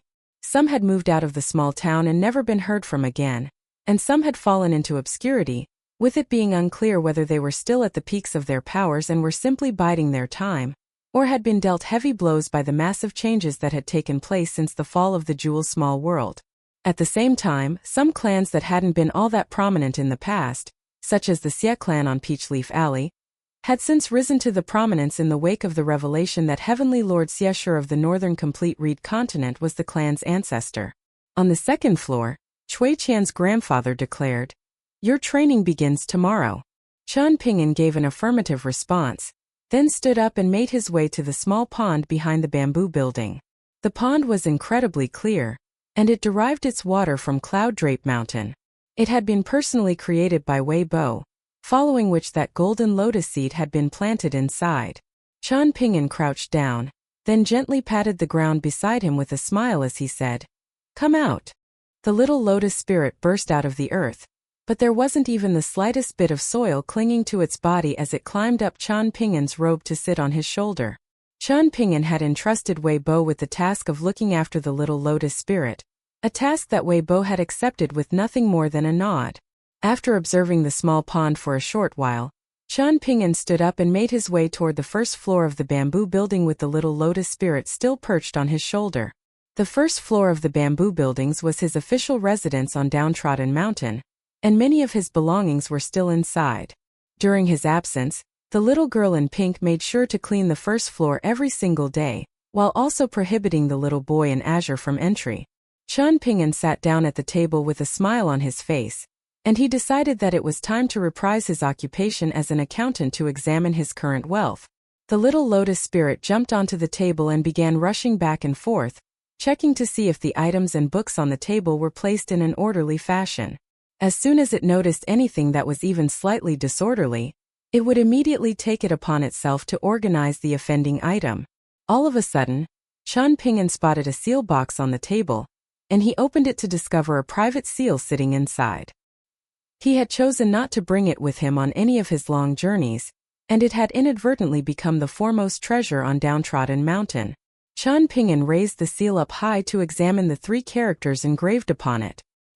He continued to stare at the engraved characters as he set the seal down onto the table on its side before resting his chin on his folded arms.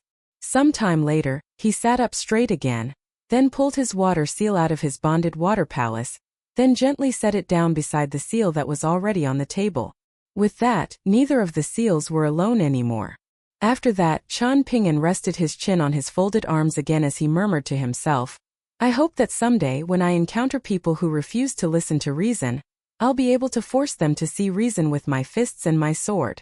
The problem is that my fist and sword techniques are both quite mediocre at the moment, and more than half of the 10-year promise has already transpired. What should I do?"